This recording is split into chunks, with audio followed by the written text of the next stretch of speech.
90.5. 90.5 FM Saturday morning. It is July 21st, 2018. Pleasure mine to welcome you to today's edition of Alhaji and Alhaji, the mother of all talk shows. Here, we don't mince words. We say it as it is. And as always, we bring nothing but the truth to the fore. This week has been one of the very interesting weeks. This week we have all been anticipating the presentation of the mid-year budget review by the Finance Minister, Ken Ofori-Atta.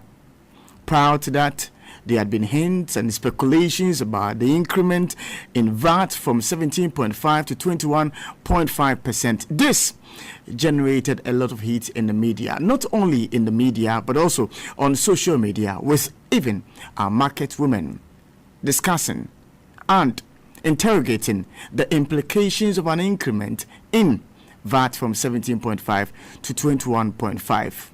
The minority in Parliament took interest in that matter, and so they started with a press conference telling Ghanaians what it would mean if government should implement certain policies. So we all waited for the Finance Minister to present the mid-year budget review, expectant of many taxes, new ones to be introduced.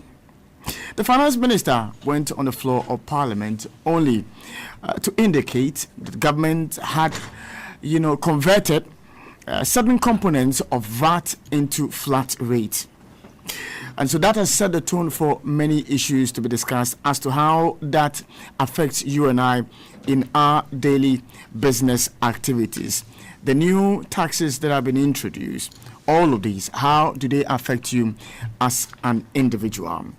That is the issue that has been trending throughout the entire week. There was also the issue of the shooting of 7 alleged armed robbers, and the police statement and the statement by, people within the area, the families of these individuals who were killed by the police. Many of them saying these individuals were not armed robbers, but had been shot by the police. It's created a lot of agitation in Kumasi, and that has been a matter that has also been in the media for some time now. Many are questioning the actions of the police and also the methodology they use in the dispatch of their duties as and when it becomes necessary. And that matter also took center stage in the mainstream media. But those are the two issues that would also take our attention throughout the entire morning to midday when we say bye-bye to ourselves. But as always, I take the time to update you as to what the headlines are this morning on the front pages of the papers we have this morning. Once more, good morning and welcome to the show. My name is Samuel Ishen. If you look on the front page, you'll find a picture of Corporal Frederick Amano Scala on the front page of the paper. Yesterday, there was a video that started trending of how a police officer was maltreating a nursing mother, and it was met with a lot of uproar by Ghanaians. And the story says, wicked cop arrested for beating nursing mother. I'll not deceive Ghanaians, that's according to President Akufo-Addo. Robbers rape and kill hairdresser. And Sugakope SHS headmaster suspended over sex scandal. IGP boycotts Zongo meeting. That's on the front page of the Daily Guide newspaper. Daily Graphic has on its front page a picture of Lance Corporal Frederick Amano, and it says, public angry with cop for beating woman at Midland. Graphic appeals for support on the front page of the paper. Infrastructure provision in the north on course. That's according to President Akufo-Addo, all captured on the front page of the Daily Graphic newspaper. Ghanaian Times has on its front page, police interdict 14 peacekeepers for sexual misconduct in South Sudan. President donates 200 beds to Kolebu as government tackles no-bed syndrome. The minister's IGP meeting with Zongo community leaders ends abruptly, or on the front page of the paper. And finally, the Spectator newspaper has on its front page, how do we improve teaching of mathematics? and preventing infidelity in your marriage. Improper application of makeup can cause skin damage. Or on the front page of the Spectator newspaper. Those are the headlines of the papers that we have for us this morning on Alhaji and Alhaji, the mother of all talk shows. As always, you can listen to us live on very many affiliates all over the country. And if you're not able to get any affiliate to listen to us on, you can just go to the Android Play Store and search for Radio Gold 90.5. There is an application there. Install that application and you're good to go. Anywhere you find yourself, all you need is data so you can follow the conversation live on your power station, Radio Gold 90.5 FM. The show is also very interactive and you can send us your comments, your views and your thoughts on Twitter and Facebook. Send it to us at Samuel Eshen GH. Samuel Eshen GH. The Eshen is spelled ESHUN and it's all spelled together. Samuel Eshen GH. That's the same account for Twitter and for Facebook as well. So start sending your comments through. We'll be glad to read them as and when they get to me. So let's set the tone for our conversation this morning. And this morning, we will talk about the development in the economy as the Finance Minister, Kenneth Ofori-Atta, presented a mid-year budget to Parliament. The success story, the challenges and the impact on Ghanaians, city depreciation, taxes, and many more. Security matters. We will discuss the shooting and killing of 7 persons by the police at Sabeb in Kumasi and the reaction of sacking Zango Palace and the demonstration of the youth. Those are the two main issues that will take our attention today on Alhaji and Alhaji. And I'll be held by my guest, Mr. Kwesi Pratt Jr.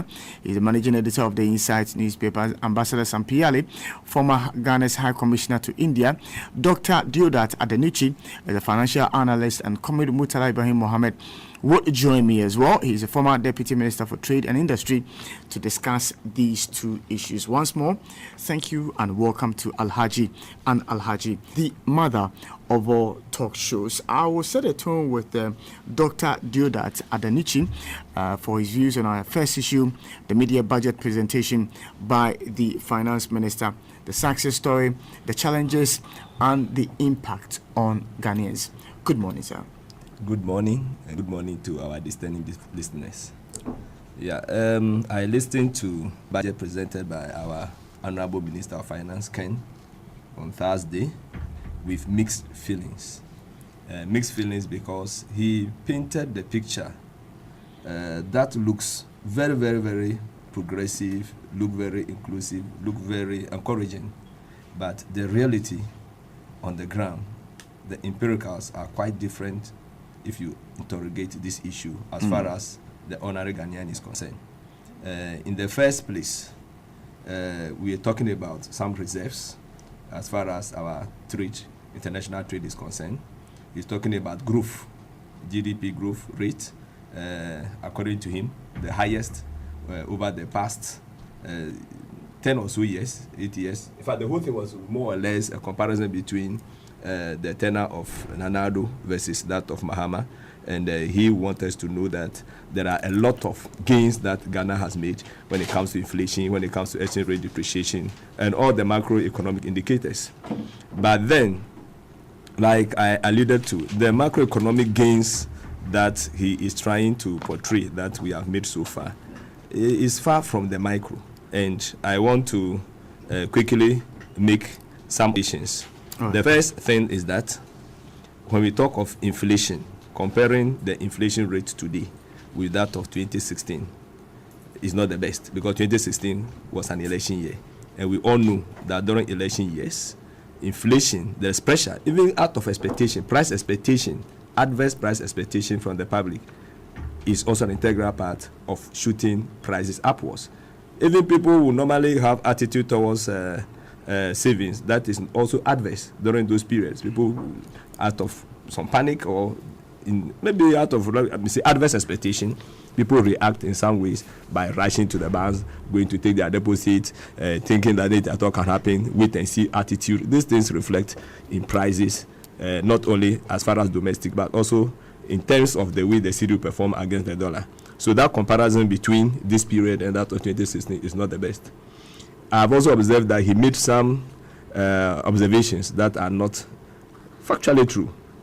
For instance, to say that the rate of inflation today is the best, is the least that we have ever recorded compared to the 8 years administration of the NDC, the immediate NDC government, combined Mills and that of Mahama, is not correct.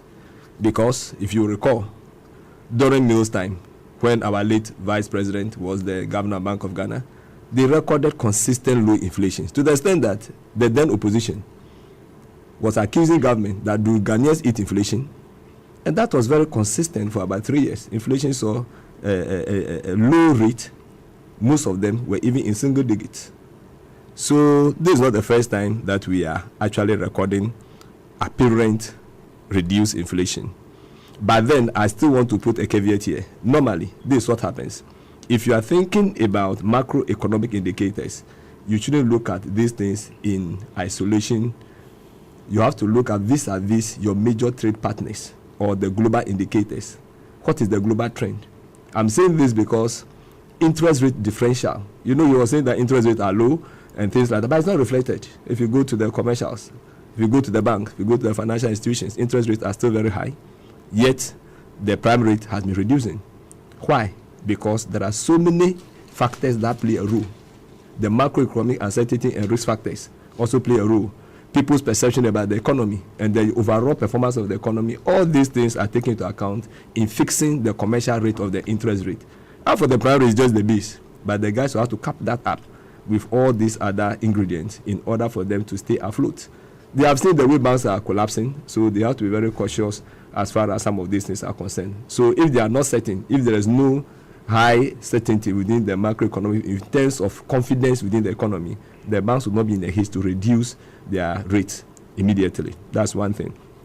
Now, I've said this again because when we talk of exchange rate depreciation, which even though he claimed that it is far better than some other years and all that, even though he has admitted that there's depreciation, but it's by far what we witness compared to that of the Mahama administration.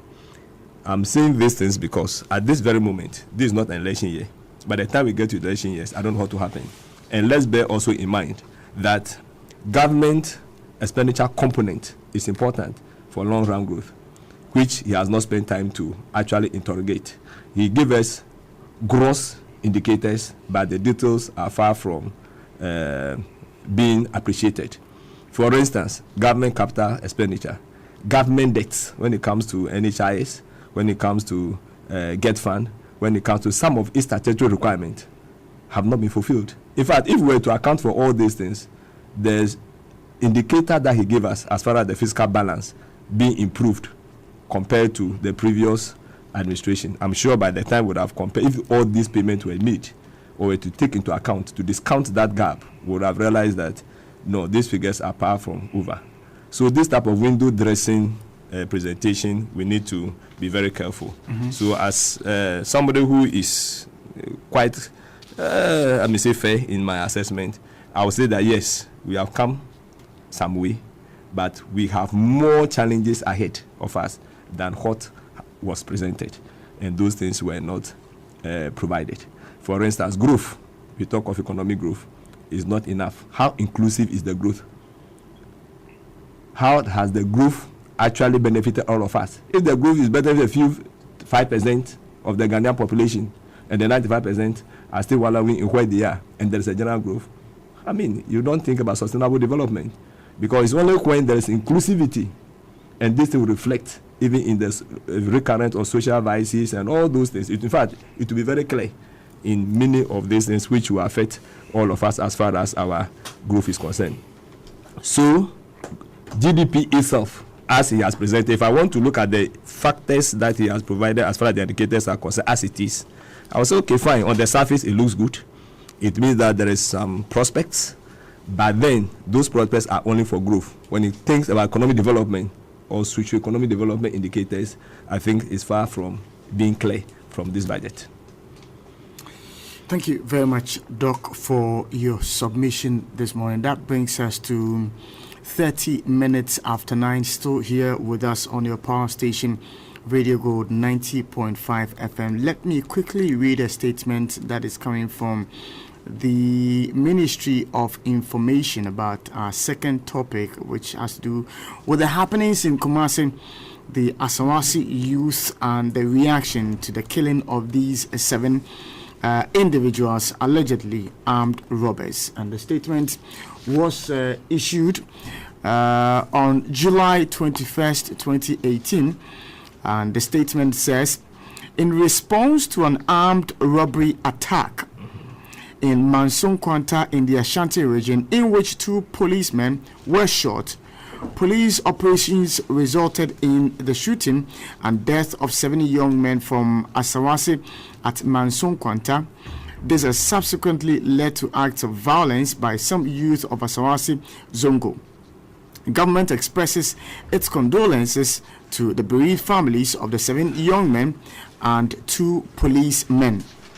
Government yesterday sent a delegation led by the Minister for Inner City and Zongo Development, the Honorable Abubakar Sadiq Boniface, and including the Minister for Information, Dr. Mustafa Abdul Hamid, the Inspector General of Police, David Asante Apietu, and the Ashanti Regional Minister, Honorable Simon Osemensa, and the Municipal Chief Executive of Sokore Mampong, Honorable Alidu Seidu, to the Zongo community, where they met with the youth, imams, and Zongo chiefs. The delegation consoled the bereaved families and assured them of government's commitment to establish the truth of the incident.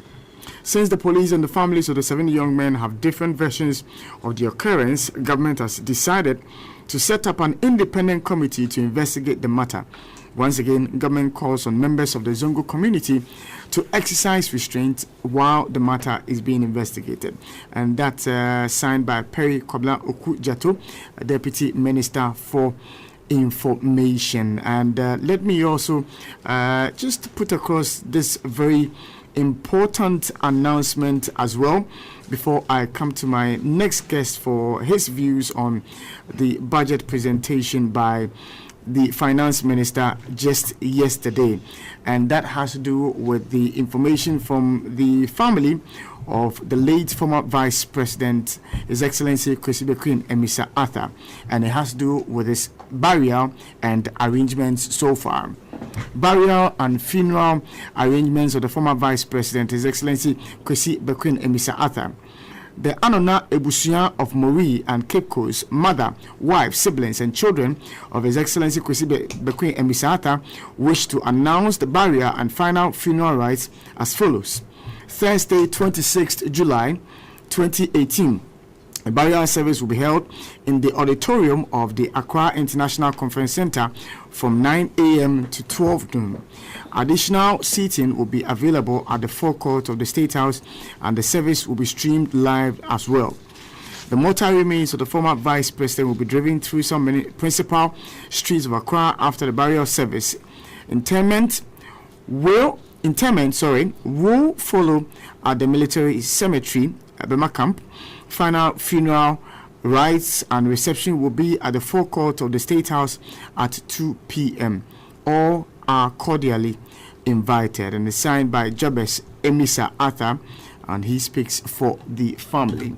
That's the information that you ought to know. So 26th of July, which is a Thursday, that will be the issue. I believe I will come back to you, Dr. Deodat, for your final comments before we continue with the show. Doc. All right. Thank you. Yeah. So on the budget, one thing that also catch my eye is the issue concerning the tax. Tax reforms and the measures that is being put in place by the ministry. Now, the VAT, in fact, before his presentation, we all heard the rumors that the VAT was to be increased from the current 17.5 to about 25 to about 21.5%. And by the time he finished, what we actually call the VAT, which is the 12.5, has remained unchanged. Okay. But then, parallel decomposed elements of the existing 17.5 have now emerged as independent taxes. Now, the implications of this is something that worries some of us, because the impression is being created that the 17.5 has remained unchanged, yet there is going to be a multiplier scale-up effect when it comes to this 5% that has been disaggregated from the 17.5. So let's take a typical example. Now that the 2.5% NHIS levy and 2.5% Get Fund levy are going to be taken out of the 17.5, what seems clear to me is that these 2.5% will be taken independently at all stages of production or service provision. In other words, if this is anything to go by my understanding, you can't have the opportunity for you to get any input tax. That would have given some leverage to manufacturers and service providers under the existing 17.5 tax. I don't know whether I should even say the SWAL 17.5. So by this doing, it means at every stage of service provision or every terminal stage of production, people are going to be charging 5%, in addition to all the other known taxes. Now, so if this is what will happen, which you don't have any opportunity for you to take back in any other form in terms of input tax, that will have a multiplier effect of upward price adjustment within the system. I know the ministry being very smart, the way they can portray their political package and speeches, they are likely to come and tell us this will not have any effect. But from what I know, unless, of course, the policy document make a certain provision, which I'm here to see, I don't see how this can stop prices from escalating by that margin. Then we speak about the luxury vehicle tax. I am quite confused here, because when we talk of luxury vehicles, what is a luxury vehicle? Indeed, I know they are talking about capacity, but this capacity is also not a good criteria. In fact, we have records. In fact, this thing has been the road tax, vehicle tax. They are in almost all civilized societies already. It's not something new. I thought that we would have studied the existing ones, see the one that fit our system better than what we want to think about. And majority of these ones are aimed at environmental management. So vehicles with certain capacities, in fact, all vehicles, depending on capacity, you pay something towards environmental management.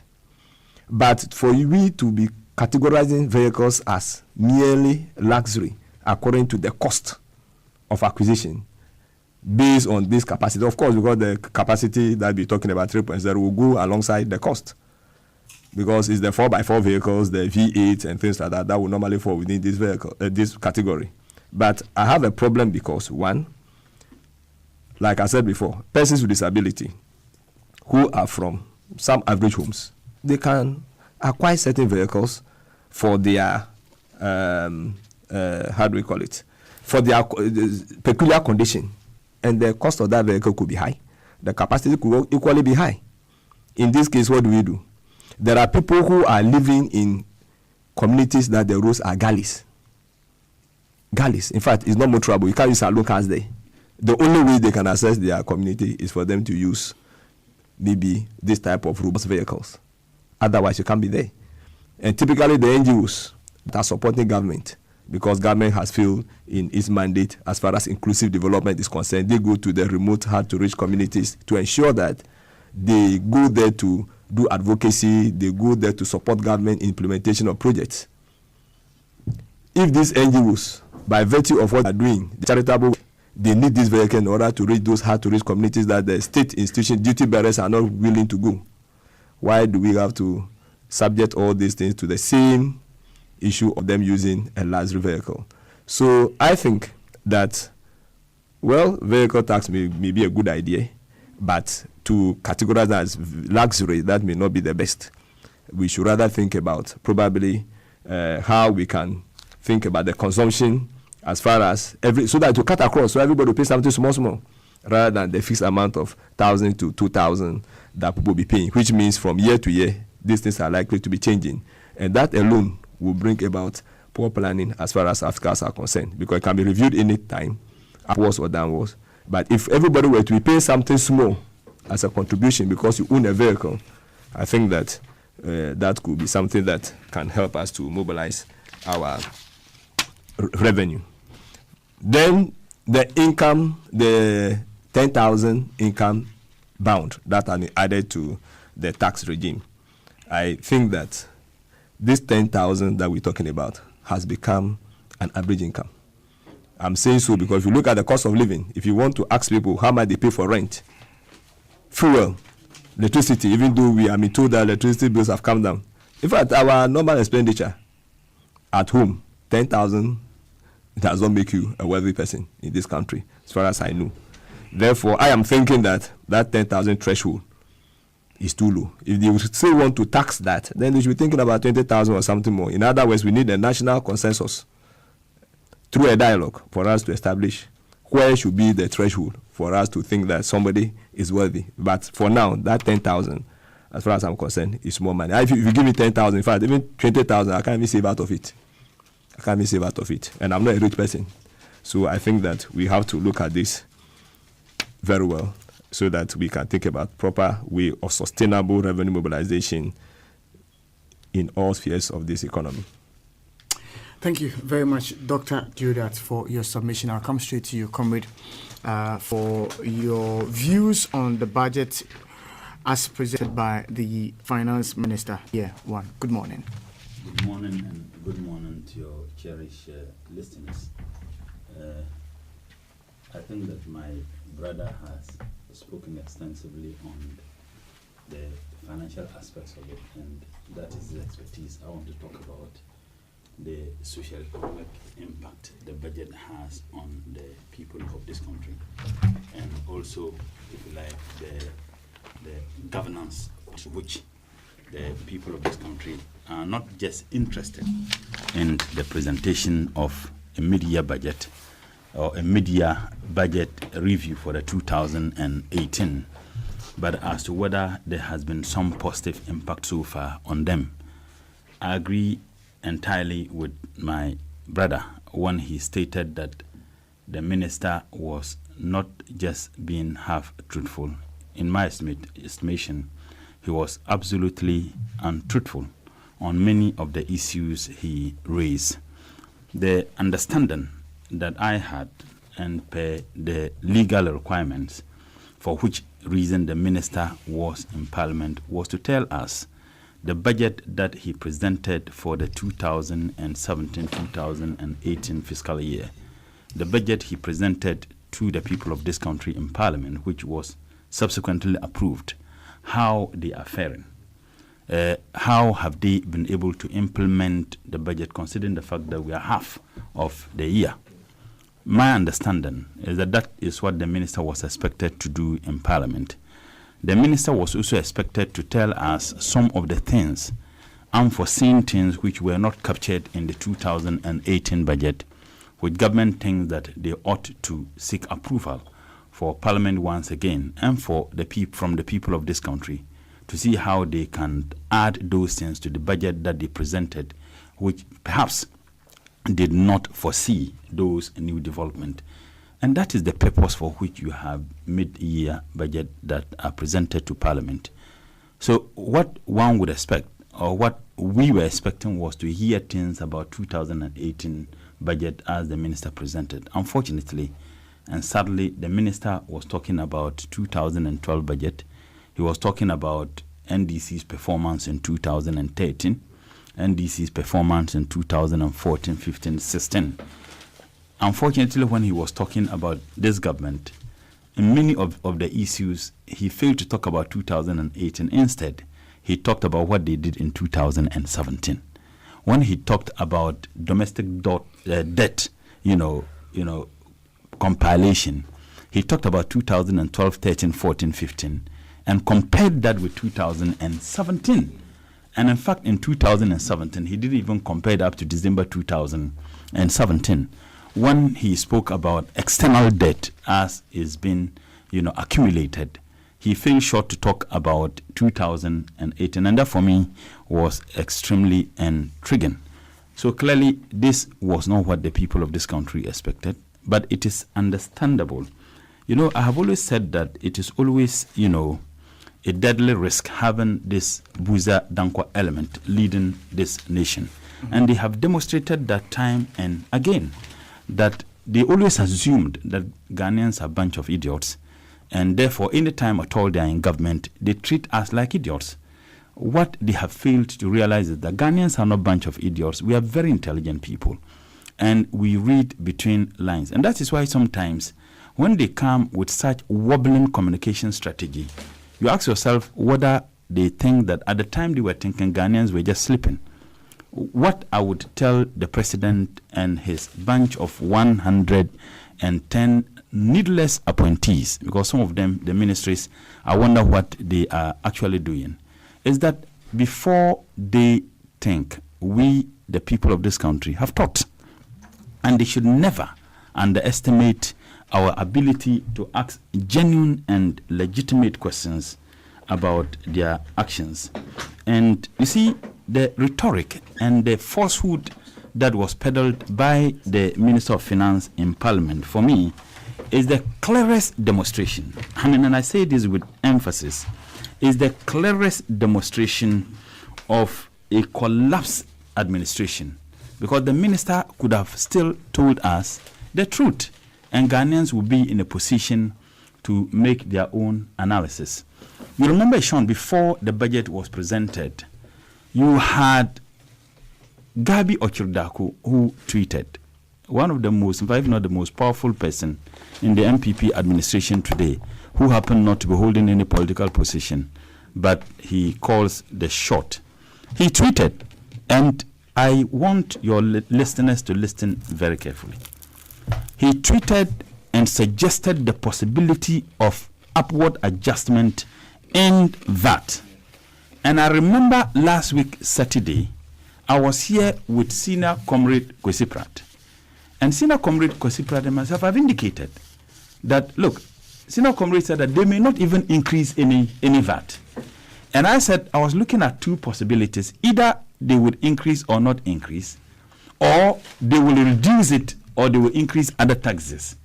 And true to his prediction, that was what was demonstrated in Parliament. Now, Gabi tweeted, and immediately he tweeted, all the incompetent communicators of MPP shared his tweet. All the appointees who we know are on social media and very active on social media shared the tweet of Gabi Ochirdaku. Now, if you don't agree with a tweet, you don't share it. They shared the tweet, and some of them didn't even just share the tweet. They actually wrote some complimentary statements, that came with the tweet of Gabi, suggesting that we ought to agree with any possible increase in VAT. Now, the moment they did that, the next day, multimedia, Joy FM specifically, in their headline news, they said that they picked intelligence that the president was incensed with the proposal to increase VAT, and that the president had asked the Minister of Finance to look for alternative sources of generating revenue rather than the possible increase in VAT. And I asked a simple question on this program, whether the president was the one ruling Ghana or the Minister of Finance. As a matter of fact, constitutionally, the Minister of Finance presents budget or financial statement in Parliament for and on behalf of the president. The minister doesn't have a budget. Whatever the Minister of Finance presents is the budget of the president. So he does that for and on behalf of the president. Now, if we are being told by a compromised section of the Ghanaian media that, it took the president was not even happy, their intelligence indicates that the president even insisted that the Minister of Finance should look at alternative sources of generating revenue. They didn't stop there. A day or two before the budget was presented, the news item was that there was an emergency cabinet meeting to discuss the possible upward adjustment of VAT. To discuss it. Today, they want to create the impression as if it was NDC that suggested that they were going to adjust VAT, upwards. It wasn't the NDC. It was the tweet of Gabi, which was corroborated by government appointees and communicators, corroborated by a compromised section of the Ghanaian media, And subsequently, the same media reported that there was an emergency cabinet meeting to discuss what? To discuss the possible increase in VAT. And you know why they did that? If you observe their communicators, they all brought that issue, juxtaposing it with the last year's budget. That before the budget was presented, the minority had indicated that they were going to increase communication service tax. One thing, and they succeeded in convincing Ghanaians into believing that yes, the minority said that. The minority can only think of possible decisions of government based on the snippets of information the minority gets. As a matter of fact, a decision was taken to increase communication service tax. But for the press conference that was held by the minority, the government chickened out. Now, they brought this issue, one, either to embarrass the minority and to showcase to the people of this country that the minority is not credible, and that they predicted that there was going to be an increase in communication service tax, which never happened. And once again, they are predicting that there's going to be an increase in VAT. This time around, they did it disastrously. They allowed Gabi to do that. They shared his tweet. They made commentary to it. And my good friend, the Deputy Minister for Information, also interviews that he granted before the budget, virtually suggested and agreeing with the position of Gabi. By the way, that same gentleman, when myself and Felix were appointed as two deputy ministers at the Ministry of Information, they sat at Joy and said the Ministry of Information didn't need two deputies. Interestingly, he's one of 3 or 4 deputies at the most disastrous and ineffective Ministry of Information by this government. Now, this was what they said. Now, when they did that, every single thing they did that was for a purpose. Sadly, it was a wobbling communication strategy. They got it completely wrong. Now, they also did that to prove to Ghanaians how honorable and generous the president is. That it took the president intervention to prevent that. Once again, it failed woefully. But let's look at the details of that VAT issue. I am not a financial analyst. I am not an economist. Unless I'm a pragmatic young politician who takes time to read and appreciate some of those economic decisions and tax decisions. The only tax I did was when I did tax law at the law school. I may not be, but I don't need any tax or any financial background to appreciate some of these issues. I contribute and I also pay VAT. VAT is a value-added tax. It is an indirect tax. What it simply means is that the tax obligation is borne by the final consumer. It is transferable. But let's get something very clear. No country, every single country in the world, generate major sources of their revenue from taxation. The difference between the developing world and the developed world is that whereas chunk part of our revenue that we get from taxation comes from indirect taxes, and the developed world, chunk part of their revenue from taxes come from direct taxes, because disposable income in those places are higher than ours. And disposable income simply means income after tax that you have to spend. So if in our part of the world, chunk part of our revenue from taxation is coming from indirect taxes, any attempt to increase anything that has an influence on that indirect tax would have an effect on every single person, whether the business you do is covered by VAT or not. Now, if you take the cocoa seller, whose annual income is not up to 10,000, and you said, okay, he doesn't pay VAT, but the cocoa seller pays trotro fares. The fuel you pay, there is a component of VAT on it. So there is an indirect payment of VAT by the cocoa seller. The wache seller, who would take his wache, go to Agbogboshi, for instance, to buy the wache, bring it to, let's say, Nima, or to Mamobi, or to Adenta, to sell the wache, would have paid transportation. Maybe when he cooks or she cooks the food, she has to transport the food from where she cooks it to where she sells it. She would have paid. So there is a direct, pay or indirect payment of that particular taxes VAT on such a person. Now, if you have something that is consumption tax, like VAT, which was 17.5%, and 17.5%, VAT alone was 12.5%. And by the way, the MPP was opposed to VAT. They walked out of Parliament when the bill of VAT was presented. They didn't want to associate themselves with VAT, and that was not all. There was a demonstration in which the president participated in that demonstration. And in fact, 4 people, innocent Ghanaians, lost their lives as a result, including a 14-year-old person. Now, the health insurance they are talking about is surviving because of the VAT. Because the component of the national health insurance, the 2.5%, is from the very VAT they oppose. So morally, the president could not be seen increasing VAT. So what they did was that they had a subtle way of increasing taxes but not touching VAT. Now, the Minister of Finance lied to the people of this country when he said that they had reduced VAT. He said contrary to the minority's position, as if that was our position. It wasn't ours. It was Gabi Ochirdaku and your communicators and appointees' position. The minority only cautioned that contrary to the minority's position, they have rather reduced VAT, which is not true. Now, if you are paying a consumption tax, added value tax, which was 17.5%, out of the 17.5%, VAT is 12.5. 2.5 is National Health Insurance, NHI, and 2.5 is Get Fund. So if you add the two, Get Fund and NHI, you get 5%. Add the 5% to the 12.5%, you will get 17.5%. And because it was a consumption tax, and it was indeed tax that we were virtually paying on net, not on gross. Okay?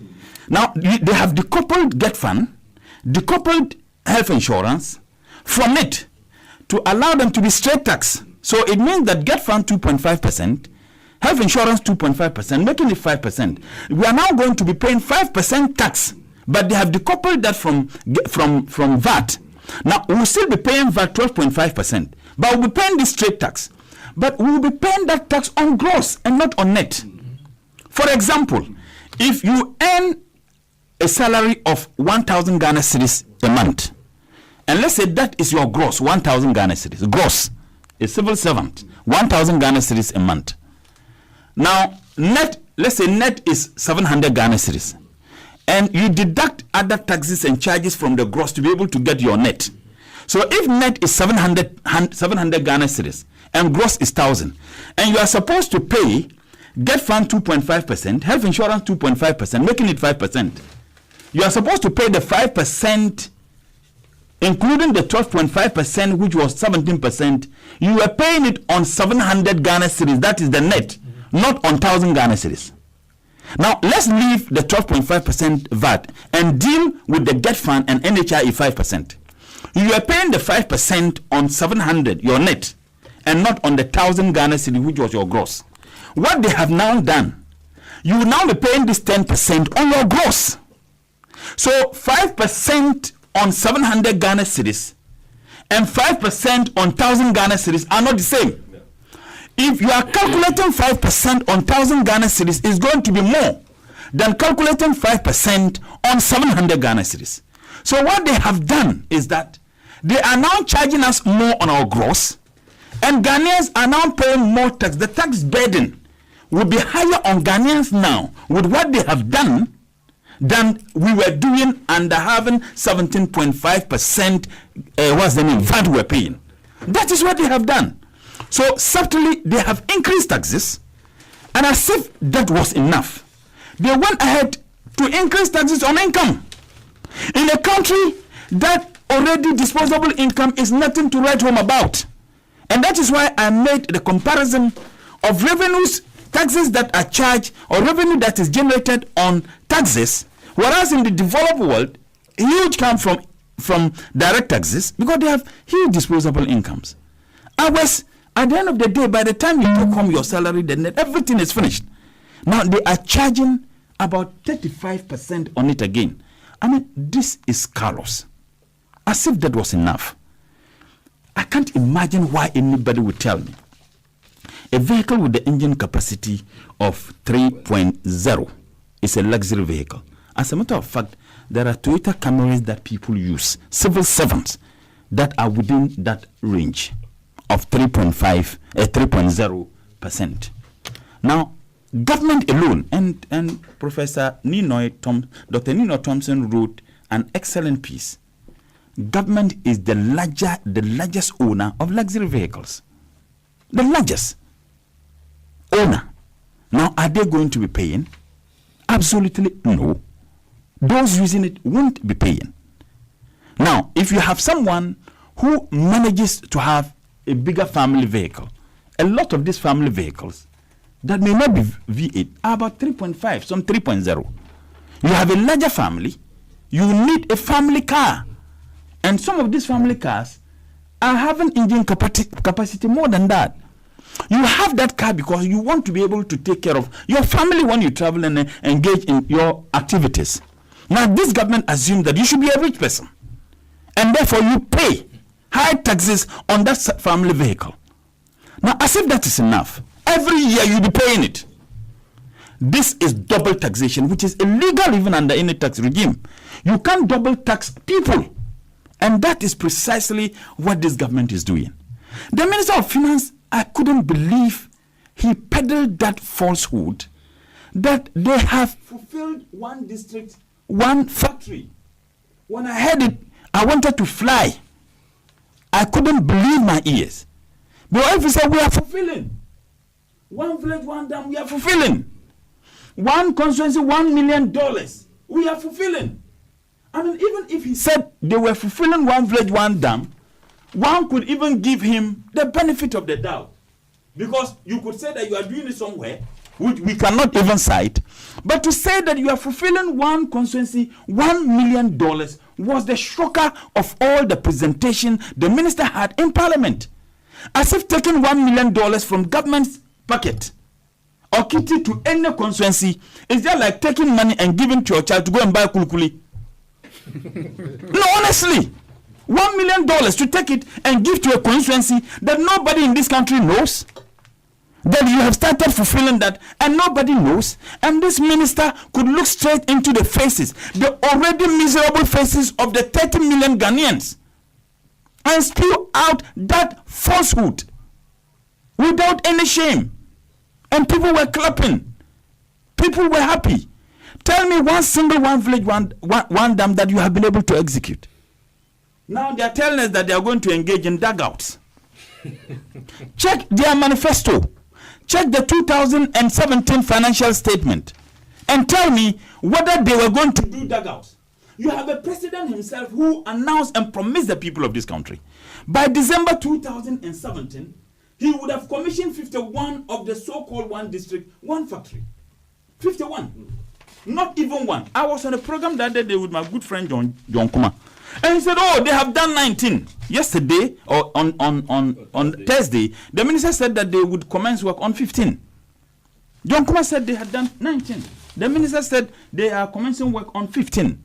15, nobody knows whether those factories are sited in Kusumukaya, as my senior comrade will always allude to, or where they are sited. Nobody simply knows. So I think that is extremely worrying. But let me conclude on this. And for me, I think that we need to properly inform the people of this country, because the NPP noise at any point in time, we have restored nursing trainee allowances. We have restored teacher trainee allowances. And that as a matter of fact, the nursing trainee allowances, they are owing them 6 months. 6 months. Free SHS, everything. Even when you have malaria, free SHS will take care of it. Everything. Now, I ask a simple question, and I will repeat this again. On the 24th of February 2017, the Ghana Nurses and Midwifery Council had their annual conference in Kufuridua. And in the communique, they indicated we had a deficit of 38,000 nurses in this country. 38,000. What it means is that we needed an additional 38,000 nurses as a country to be able to take care of averagely the health needs of the people of this country. Now you have a government that is so penchant on fulfilling so-called campaign promises. Regardless the consequences of health needs of this country, they have restored the so-called nursing trainee allowances with a quota. And for which reason, if you take 2016 admission into nursing training colleges, compare that with 2017, there was a reduction by 1,600. So what it means is that they denied the people of this country the services of 1,600 nurses in 2017. Now, what this also means is that let's assume that it's always 1,600 every year. By 4 years, inshallah, by the time the people of this country booted out this super corrupt and super incompetent government, they would have denied us the services of 6,400 nurses. Add the 6,400, all things being equal, to the 38,000, we would have had a deficit of 42,600. But that is not enough. The numbers would increase. Today, as I talk to you, Kolebu is having interviews of people who have applied to be admitted into nursing training colleges, all the institutions.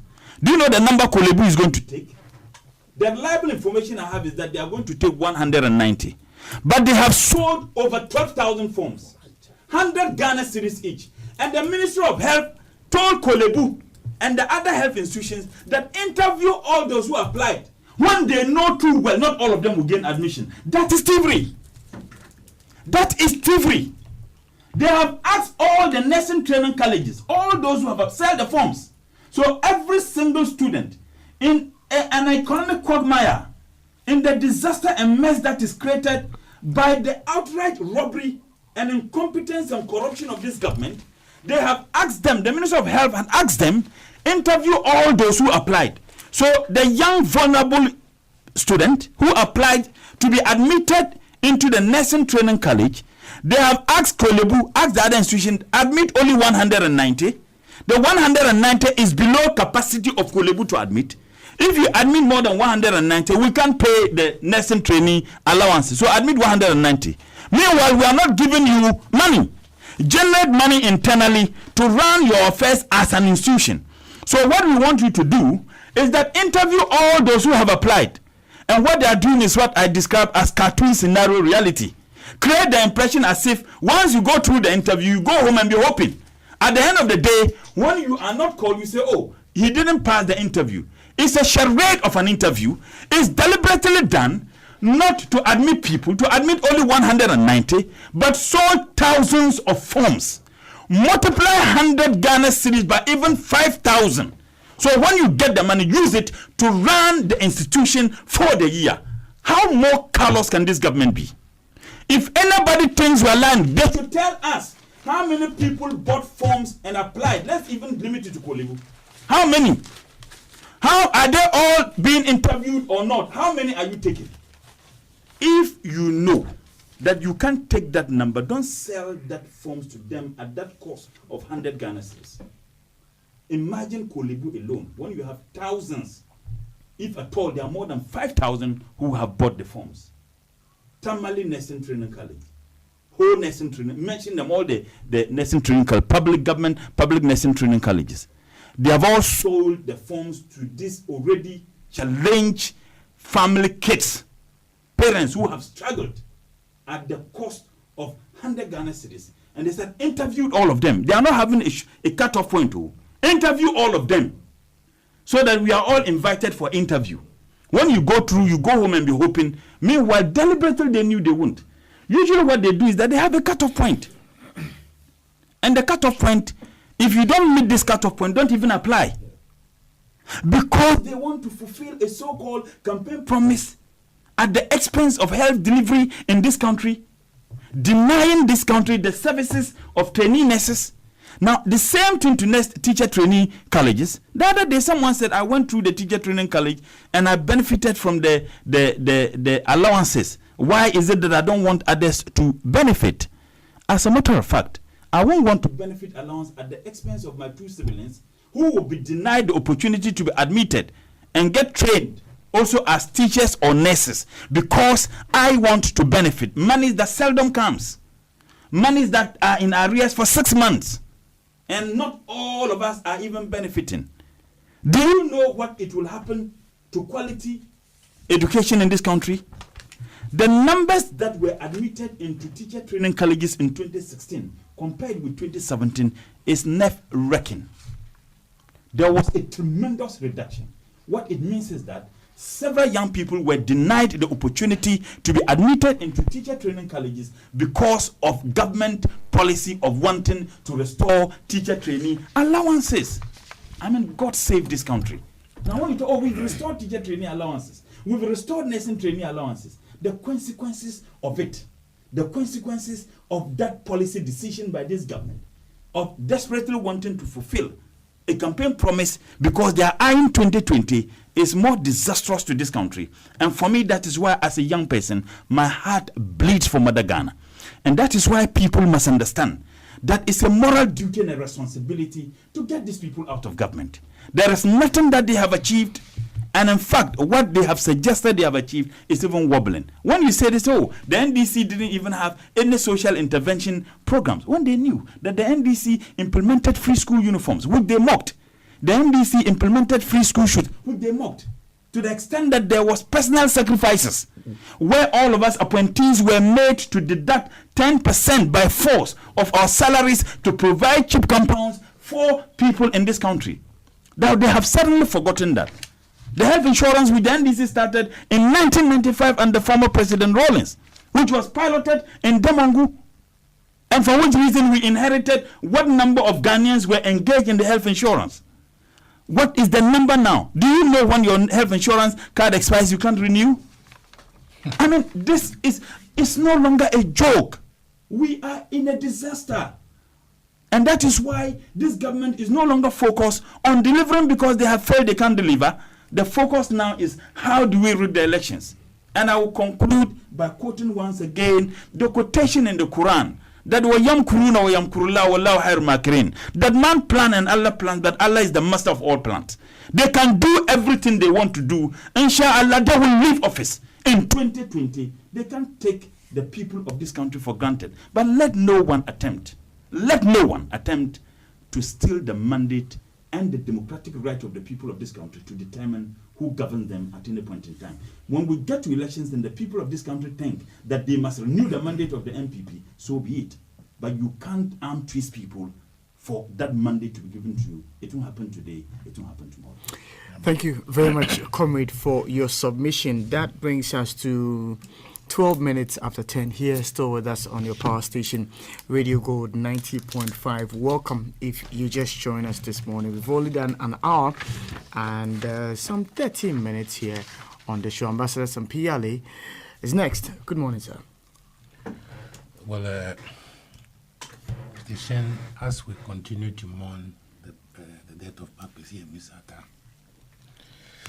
we also want to commiserate with the former Chief of Staff for the loss of the mother, and believe that God would keep him strong during this period. In the same vein, we also mourning as lawyers, one of the greatest lawyers, Mr. Forson, who was once upon a time an ambassador to India.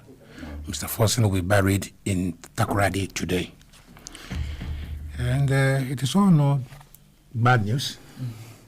In spite of the police brutalities, today for the first time, I've heard the ministry issuing an apology and calling for calm for the killing of armed robbers for the first time in my life. As to why we have come to this conclusion is another matter, that armed robbers who have been killed, delegation go to see the family of the armed robbers, and the ministry issues a statement. But normally this is not the first time we have heard that the police have killed armed robbers in a shootout. And sometimes when we hear that, we jubilate that such recalcitrant Ghanaians are a menace, and therefore once they are eliminated, but for once we are hearing that the government is issuing apologies, the delegation has gone there, and let us hope that the truth will come out. Because elsewhere it will be very easy to identify which this issue without any problem at all. Because if we say the armed robbers were wielding certain guns and certain ammunition, first and foremost, we have to check the police armory, whether those ammunitions are not part of the police armory. that which is being alleged to be for the armed robbers. They have to check that. Secondly, you have to check the store of exhibits. That's something. If the police have arrested some previous armed robbers and taken away their guns, they'll be there. So you check out whether this ammunition that were being used, allegedly being used by armed robbers, is not part of the exhibit. Then the third scene will be how were these guns and everything that the alleged armed robbers were wielding, got to them, whether they've been registered. So it's very easy to identify whether these people were indeed armed robbers or not armed robbers, and therefore go into the matter. And I cannot continue this discussion without expressing my disgust about this policeman who monstrously, you see, brutalized a woman with a child at her back. It's an eyesore, and it's something that is incomprehensible. And the evidence is clear. I don't see how many hours the police people are going to keep this monstrous man in the uniform of a policeman. The last of sorry. Sorry. I just came. Yeah, but I believe in that. Is I believe in for Takras. Let me add that. But the monster of a policeman, a man in a police uniform, is not acceptable. But it's not all bad news, like I said. I think the Mahama terminal has been opened. And with gratitude, we want to say thank you to President Mahama for such insight into the future as to what this country will need in building, for the first time in Ghana, such a terminal. Because thank you for that reminder, but I am so disgusted seeing that video, and that's why this media review of our budget is not part of the science taught at the University of Ghana or University of Kwame Nkrumah University. It's not rocket science. It is simply that in the beginning of the year, the government presented a budget to us, in which in appropriation bill, he said the government wanted to take X amount of money to do this roads, health, whatever.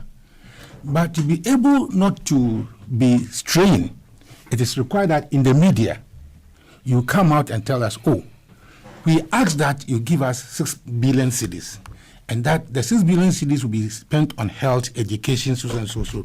We have been able, and that we are also asking for tax to be able to collect the revenues and then spend the 6 billion on this and that. It's expected that you then come and tell us in the media, that's it. You gave us 6,000 cedis for roads, 60 kilometers of road. We've built the 60 kilometers of road within the 6 months, or part thereof within the period stipulated. This is simply what the media review is supposed to do. It is not part of an extension of the political campaigning or an ideological, come to replenish your ideological base. It is not part of that at all. It is simply that I ask Ghanaians to give me money, and that I spend the money properly or improperly.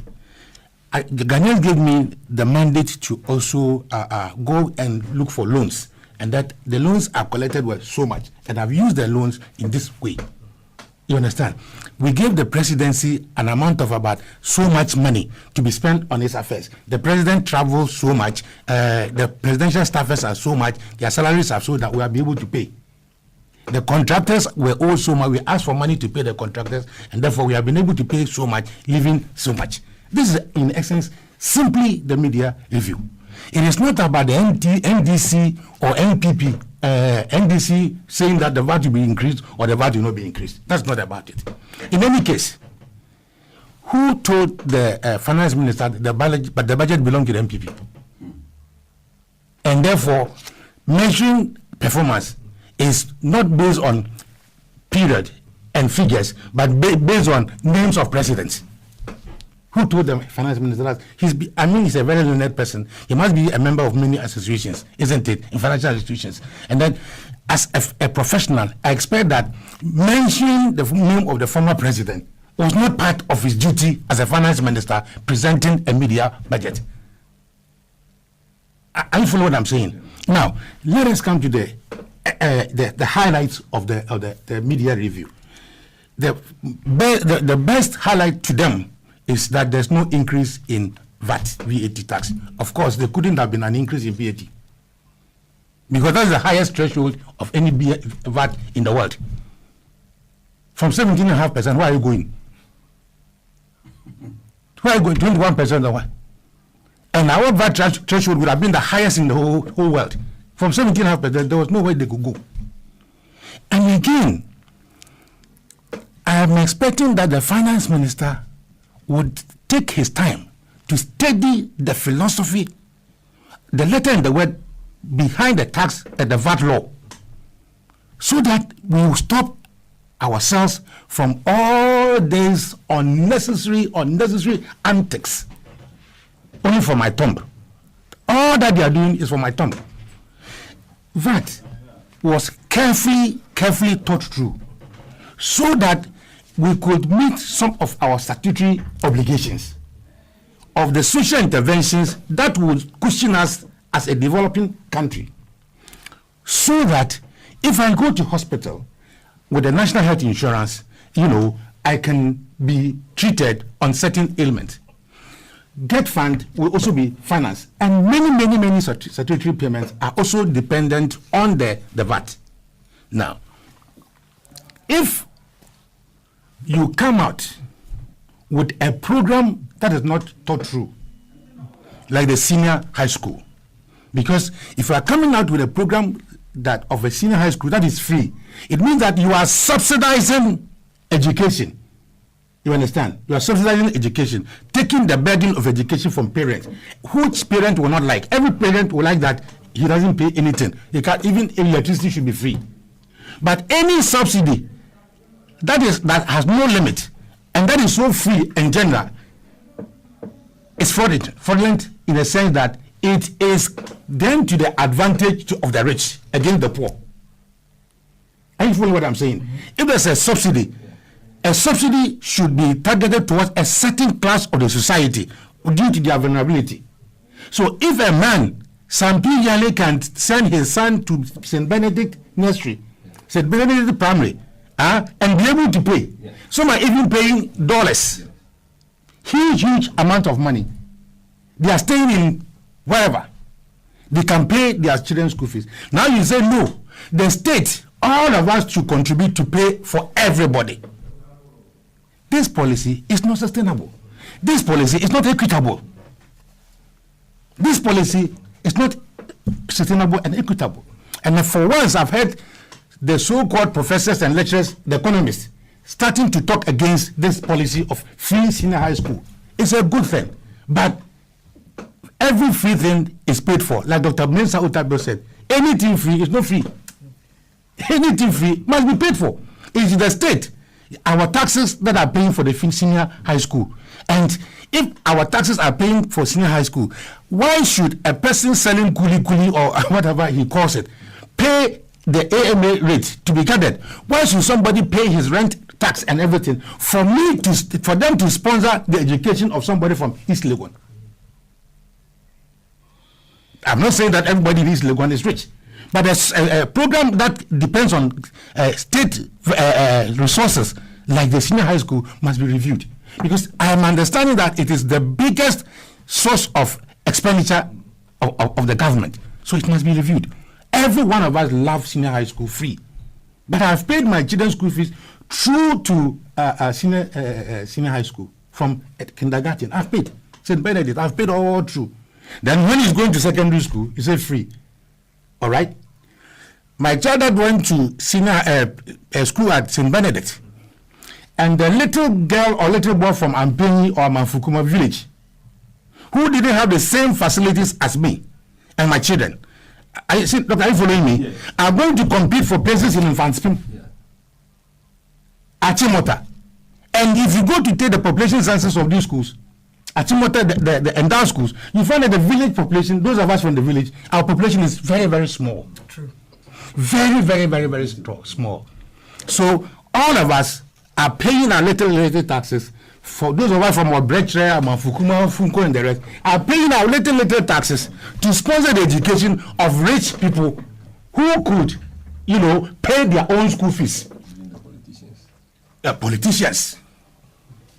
See, this is the inequality in the senior high school, and which everybody is being forced to pay, and which the MPP government is claiming that it has brought us a policy that means that it is a better government than the NDC.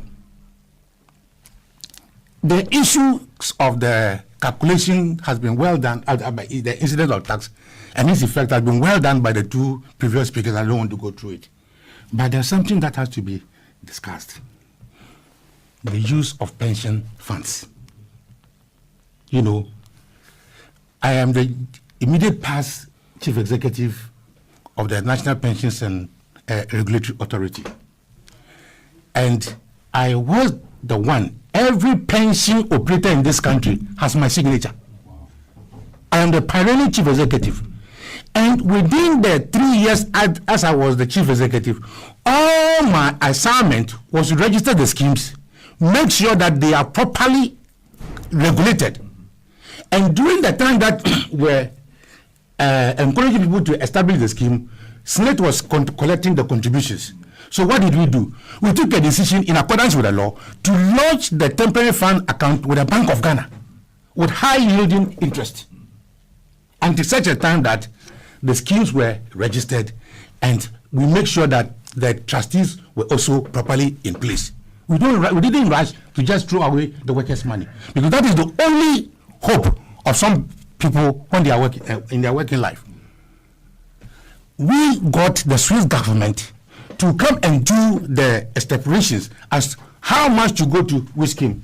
At the time they were doing that, we will let office. So if we come and all you have to do is to write a letter to say that this amount of money from the TPFA to go to scheme A should go to scheme B, is it a political achievement? No.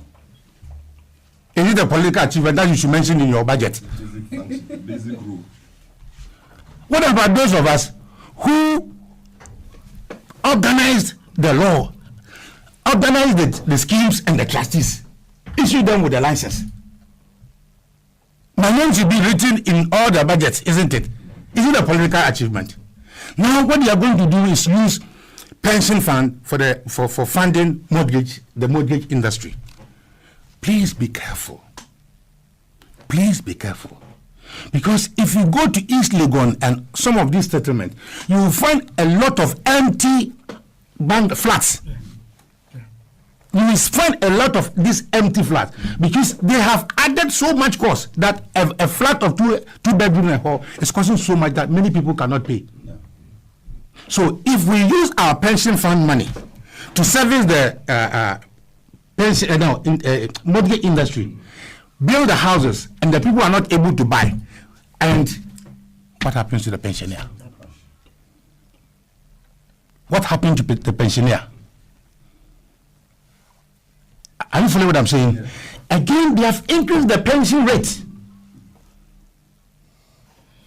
You understand? So if I was paying 2.5%, 1% for national health insurance and another for other, and then you have increased, it means that the workers' income has been reduced by the incidence of the increase in the pension rate. This is something that should not escape anybody.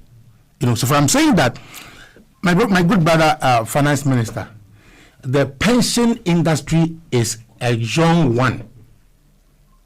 Please nurture it to grow properly before you start using it for mortgage financing. Are you following what I'm saying? Now, as for the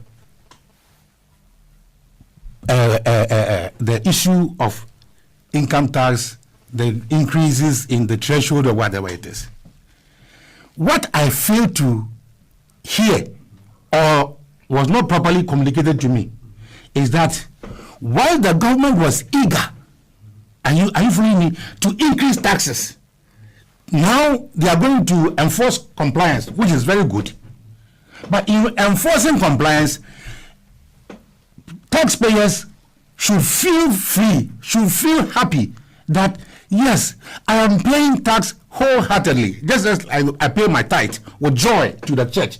I'm also obliged to pay my taxes to the state because the state is going to give me good services Not so. The state is going to make sure that when I go to Kolebu, I am not going to sit on a plastic chair and be given infusion. The state should ensure that there's good sanitation. They don't just appoint a sanitation minister who does nothing by talking. I'm going to pay my tax to make sure that they are not going to pay 110 ministers. All of them are taking minimum $14,000 cedis. If you have 110 ministers and each of them is taking minimum 14,000 Ghana cedis, how much does it come in a year? Being borne by the poor kuli seller. How much more do you expect from us? I was expecting that the media review said that our emoluments are so high. Even before the 110 ministers, the biggest chunk of revenue expenditure was to emoluments. You understand? Then you increase the emoluments by appointing more ministers, appointing special assistants, appointing. The last time I saw it, there was a television interview of the Flagstaff House, and at the back of you could see people just crossing and crossing and crossing and crossing. That empire there, the Calacuta Republic there, has about 1,000 and something, and the population is bigger than the village. That Calacuta Republic is bigger than so many villages by population. There are so many villages in this country, and all of us are funding it. All of us, the Kuli to Kele Wele to Salah, are funding the 110 ministers and their deputies and special assistants. I was expecting that the minister was going to say, let's be honest. The president said he was in a hurry. There were so many problems and challenges to be resolved, and therefore I needed more hands to resolve them. What have they resolved? They have more intelligence and security personnel than any other time.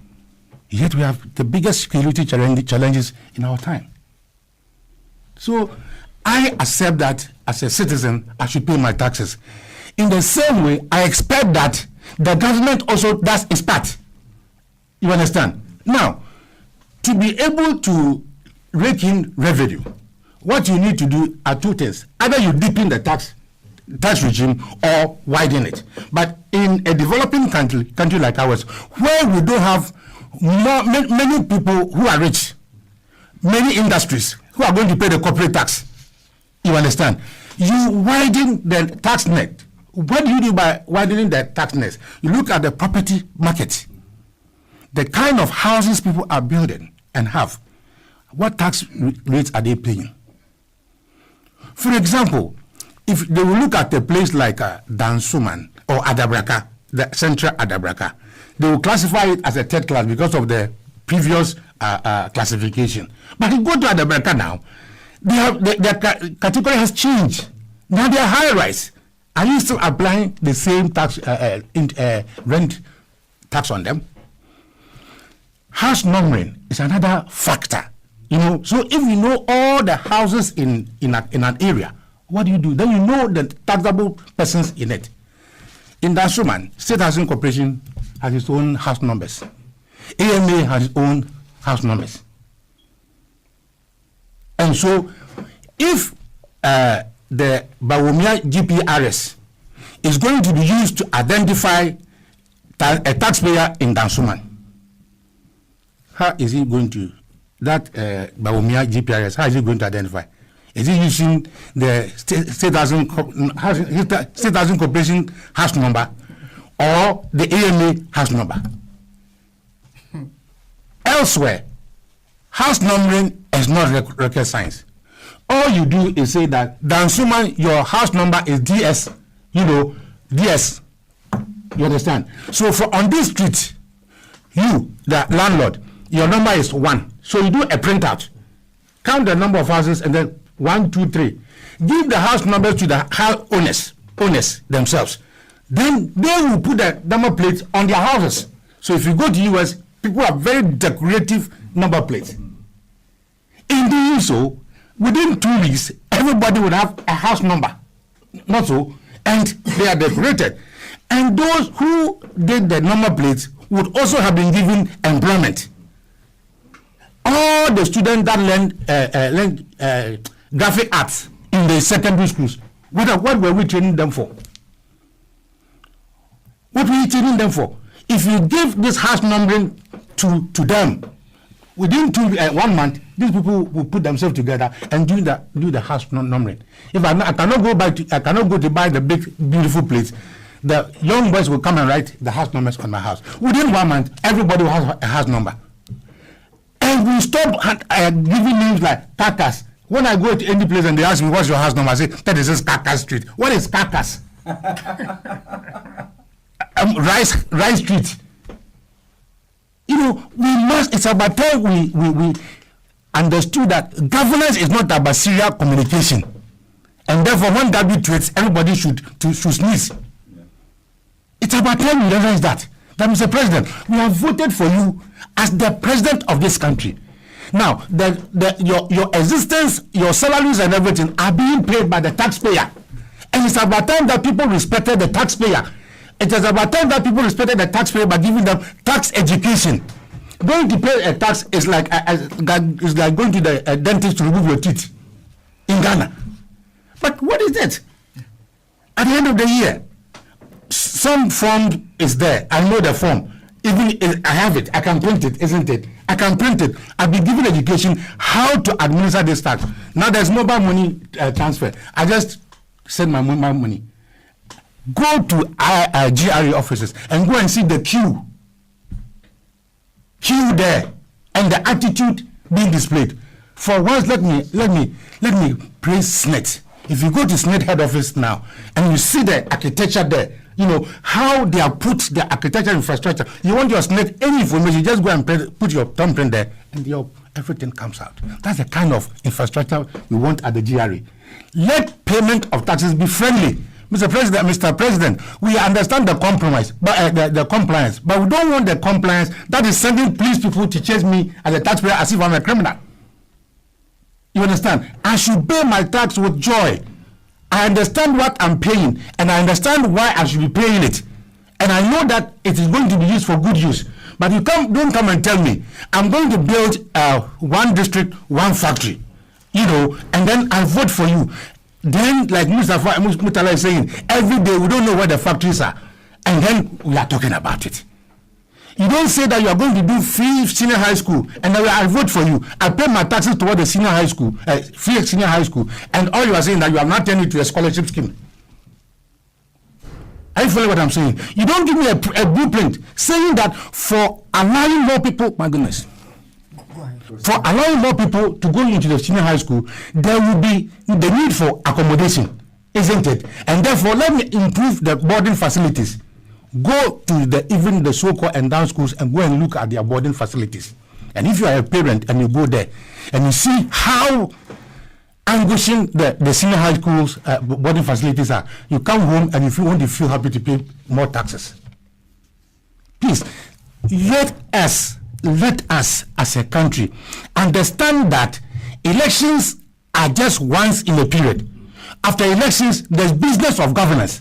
You understand? But you don't do elections. I mean, after elections, the next thing you are thinking about is how you are going to be voted again. That is the bane of us all, NDC and MPP. And therefore, we have put together serial colleagues. We have got people who even do not have any appreciation of the subject matter we are discussing. All you do is that in the morning, you open your television or your radio, a poor man, pensioner, you are sitting by your radio, and all you hear is about NDC, MPP. What kind of country is this? Do we develop a country like that? A president says that we have oil. The Chinese are developing fast in Africa. I want to mortgage, if you call it mortgage, use our oil, you know, as security to secure collateral to secure 4.something billion from the Chinese government. Have we forgotten that, President Mills? All hell was put on Professor Mills. In the end, they cancelled the 4.5 billion because of the STH or whatever. Today, we are going to use our bauxite, which by calculation is far wealthier than the gold, the cocoa, oil we're going to mortgage to the same Chinese. For how much? Now 2 billion. And the 2 billion is supposed to be for our infrastructure deficit, isn't it? So all the other taxes that are being collected are not for infrastructure. mind you. But Mahama didn't mortgage any facility. But within 3 years, he has built the Mahama terminal. He has transformed the circle perpetually.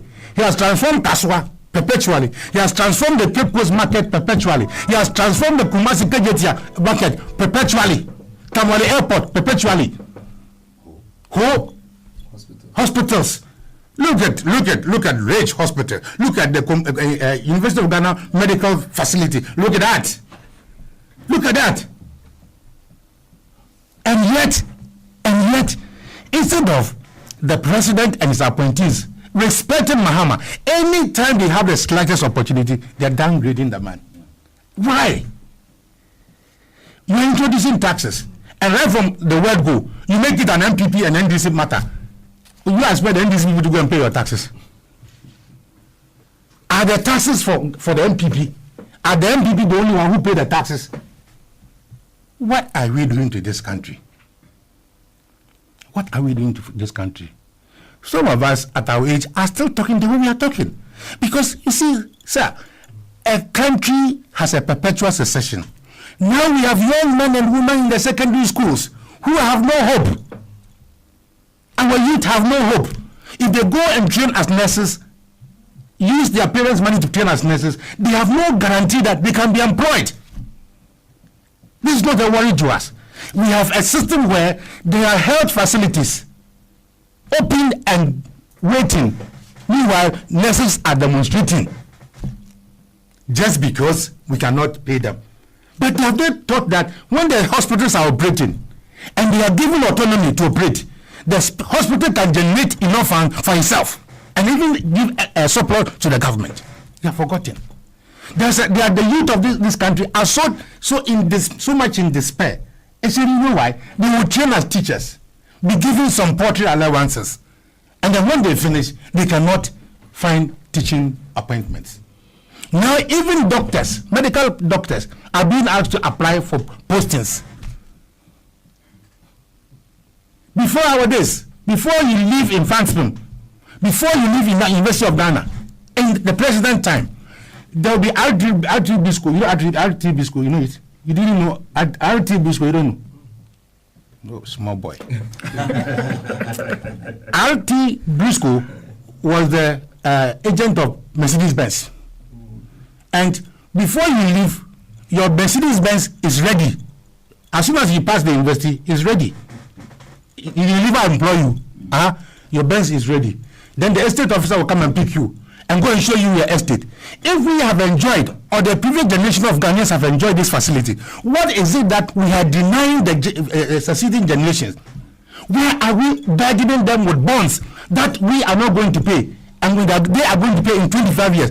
Yet we are relishing that we get the best rates for bonds. Please, we are in government for the purpose of serving mankind.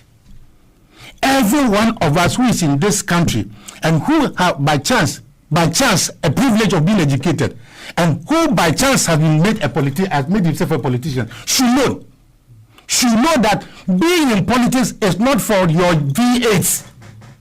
If you go to cantonments, go to Roman Ridge, and see in one bungalow the number of V8s that are parked there. Go there and see. And the most annoying part is that when you poor man are driving from here to Cape Coast, every 30 minutes a motorcade, and therefore you have to park aside. Look at the length of the convoy of the president and the vice president. Look at them. And it is a country where one person can buy 275 political vehicles, and does not think that the same arrangement can be used to buy ambulances. People who pay taxes are not important. People who use the taxes are more important. And therefore, when they are coming, I who pay my tax to buy the V8, I should park aside. And this is not to MPBLO, it's all government. Are you following what I'm saying? I should park aside for those who are using my taxes to pass. This is not acceptable. Please, politicians in this country, let us remember that one day, we'll give an account of what we have done. whether we believe in God or we don't believe in God, humanity will judge us. I want to see a situation where if you told the fishermen at Amanfukuma and Choko that in the height of the bumper harvest, they should not go on fishing, what is the alternative livelihood? I want to see that. You don't just bring that because you are a minister and because there's a law, I've banned fishing. In a very good country, they would have given the fishermen an alternative livelihood. Yesterday, I heard the UNESCO saying that we could improve aquaculture, isn't it? So that during the bumper harvest you are banning, the fishermen can go for alternative fishing. But you just don't ban it, and then people, now you see, they are migrating.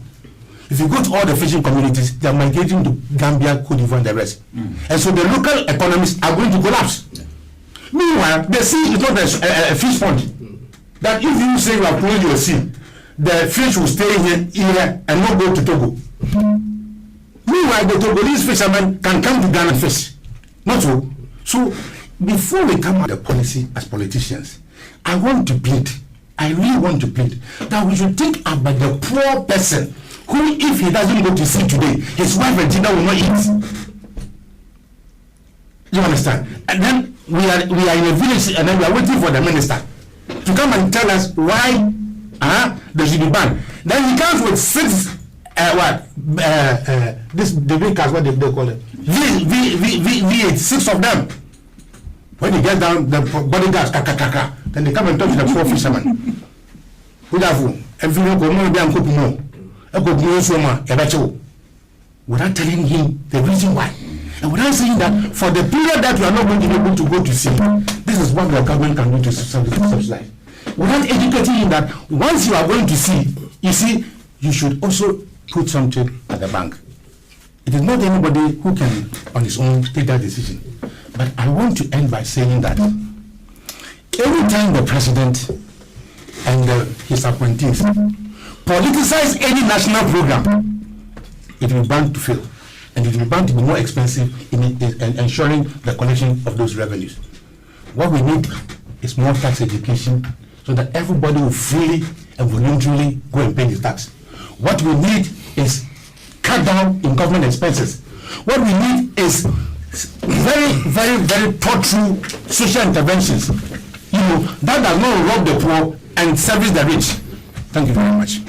Thank you very much for your submission, Ambassador Sampiale. The show is proudly brought to us by Apollonia. Apollonia City is giving big and it's almost too good to be true.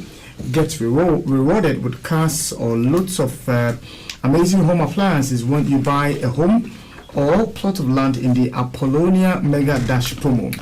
A 3-bedroom story at the Oxford gets you a brand new Suzuki Baleno from Silver Star Auto Limited. And any other thing you buy, any other of the houses you buy or home you buy, you get top-notch home appliances. But that's not all. You get lots of quality home appliances for simply buying a service plot in Apollonia City. There are no draws and no raffles. Exciting, isn't it? This promo is running from now to the end of September. Everyone wins in the Apollonia City's Mega Dash promo.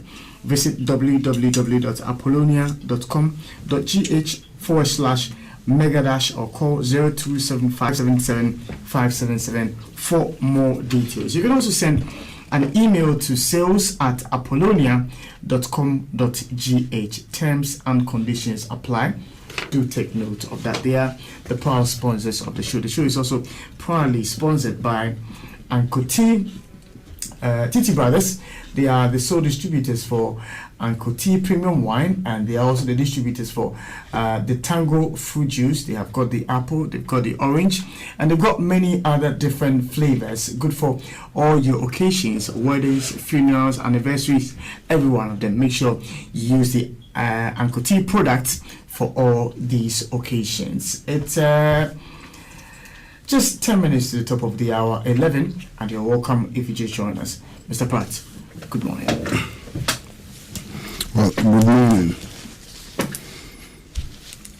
Well, last Thursday, the Minister of Finance presented the mid-year budget review for 2018.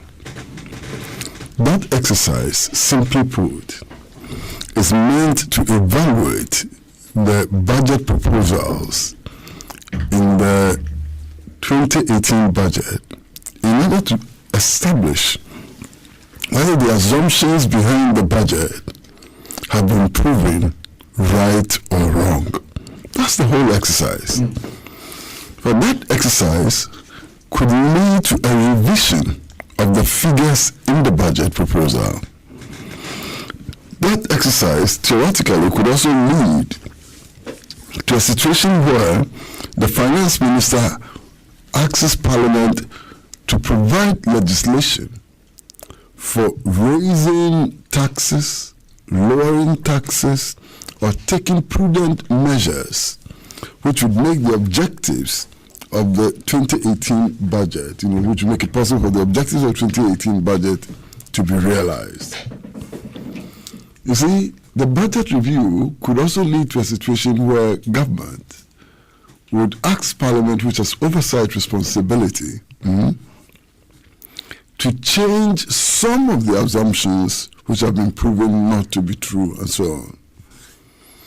Now, for me, the mid-year review is quite problematic. The mid-year review of the budget is quite problematic, to the extent that we have accepted that assumptions behind the budget can change in 6 months. And therefore, after every 6 months, we have to go back to Parliament in order to test whether the assumptions are right or wrong. Now, it means that we are operating this economy on a 6-monthly basis. If you have this situation, how do you plan for the long term? How do you have a 10-year program also based on assumptions? If your assumptions may not be valid after 6 months, how would your assumptions be valid after 10 years or 7 years or 5 years and so on? So that's my problem with this budget review. Now, I think it's important for us to understand that we are operating an economy which is largely shaped by our history. And I would explain. You see, Africa, including Ghana, Africa has close to 50% of the world's resources, Africa alone. You're talking about water, you're talking about gold, we are talking about mineral resources, we are talking about everything. If you put all of the world's resources together, Africa has close to 50% of that resource. However, Africa also happens to be one of the poorest continents in the world, in spite of the fact that, in terms of resources, it is the richest. What explains this situation? What explains this situation is simply our history. You see, at some point in our history, the most skilled of our people, the builders, the designers, the architects, and so on, they were captured as beasts of burden, as slaves, and transported to the Americas, to Europe and other places to develop them. That affected our own development. The best, the youngest, and so on. The people who were capturing slaves were not interested in weak old men who were about to die. They were interested in the strongest, in people who would make a difference in their economy and so on. So they took the best out of our country, out of our continent and so on. And that has had a lasting impact on our economy. Again, it's important to recognize that over the years, our resources have not been owned by us and exploited for the benefit of our people. Throughout colonialism, those who managed the resources and made laws to govern the exploitation of those resources were not Ghanaian. In fact, they were appointed by the Queen of England. They acted solely in the interest of England. And so that also explains why, in the abundance of resources and so on, we are still poor and we are still not able to meet the social, economic, and other needs of our people. You know, the struggle for independence was aimed primarily at changing this economic paradigm, which made us beasts of burden. The struggle for independence was aimed at changing this paradigm, which made us drawers of water and hewers of wood. Now, budget or economic arrangements and so on ought to be seen within the context of whether they are taking us out of this bondage or they are entrenching the bondage. All these economic arrangements ought to be seen within the context of whether or not we are becoming masters of our own destiny. Those measures will lead us to become masters of our own destiny or not. Indeed, if you look at our history, you would find that the Nkrumah administration put in place measures to delink us from the colonial metropolis and to make us masters of our own destiny. The trend changed dramatically after the 1966 coup, when we embarked on the new liberal agenda, which sought to entrench our status as drawers of wood and hewers of water. You understand? We had some brief relief in the Achampon era, where conscious efforts were made to build a self-reliant national economy, an economy that was no longer dependent on the colonial metropolis, an economy that we controlled, and so on. That is why, under Achampon, for example, if you took mining, by law, Ghanaians were mandated to have 55% interest in all of our mining operations. You could not be granted a license to operate a mine in Ghana or to do business related to the extractive industry if Ghanaians did not have 55%. And Achampon had a policy of ensuring that Ghanaians took control of the commanding heights of the economy and so on. Now, unfortunately, we have embarked upon implementing a neoliberal agenda with gusto, and that accounts for many of the economic problems that confront us today. Indeed, that arrangement, which entrenched our slave status, that arrangement which emphasized that we need to go back to the days when we were drawers of water and hewers of wood and so on, was deepened in 1983 with the adoption of the Economic Recovery Program. The rationale in the Economic Recovery Program, which was sponsored by the World Bank and the IMF, was largely, one, to reduce spending on social services. Reduce spending on social services, health, education, housing, and so on. The rationale was also to privatize state enterprises. And it fits perfectly into this government's idea that the state has no business doing business. That was the philosophy which influenced the massive privatization of state enterprises and so on from 1983. Indeed, the program also insisted that there should be massive retrenchment of labor in the public service and the civil service. As a result, by 1985, more than 200 to 300,000 workers have been retrenched, and so on. So that was the beginning of this problem, and so on. Now, again, I recall when we were young, I'm sure some PLA will recall, when the budget was read, that budget statement told us even what the cost of a packet of matches would be. Yeah. The budget statement told you how much we're going to pay for petrol. The budget statement told you your light bill cost, your water bill, and so on. The budget statement told you what a tin of milk would cost, and so on. Why did we change that? Now, when budgets are read, if you haven't been to school to a certain standard, It is like Greek to you. In fact, yesterday afternoon, I happened to be in a company of about 5 people, and we started discussing the budget. And I was shocked. Amongst us was somebody who is doing his or her master's. Now, he's doing master's in the university. He said, these things, I don't understand them. He said, how can I also understand these things and be able to talk like you people and so on? So even people who have gone to school, who have obtained master's degrees and so on, sometimes when you read the budget, it is like Greek to them. Now, that is on purpose.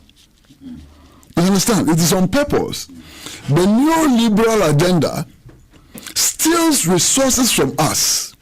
The neoliberal agenda impoverishes us.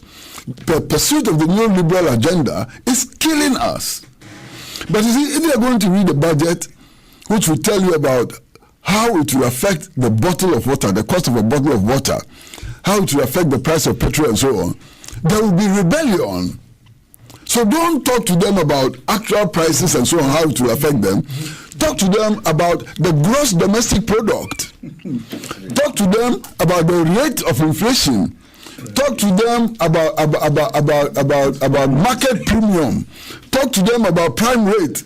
Talk to them about per capita income and so on, which they cannot immediately relate to their lives.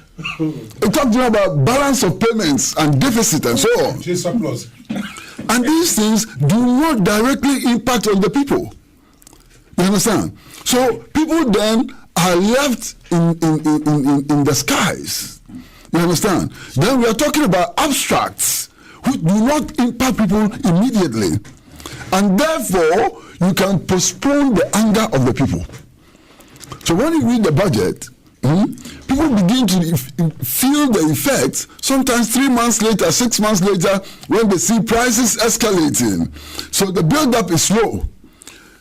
By the time the build-up gets to a point where it's just about to explode, you have another budget to tell them that, you are doing something fantastic.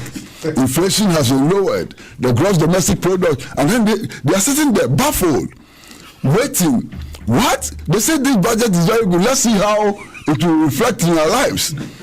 By the time they realize 6 months later, it's not reflecting. They come with mid-year review budget. And they say it's also fantastic. Inflation has stabilized.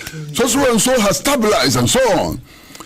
So this is a trick. It's a trick, and we need to understand that this is a trick. And our leaders were taught this trick by their foreign masters who were responsible for the transatlantic slave trade, who were responsible for colonialism and so on, to keep us down so we cannot understand the reality of our situation.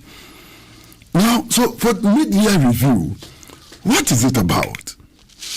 When I listened to the mid-year review of the budget, one of the things that struck me was the claim by the Minister of Finance that VAT has been reduced. You understand? If you read the statement, it says VAT has not been increased.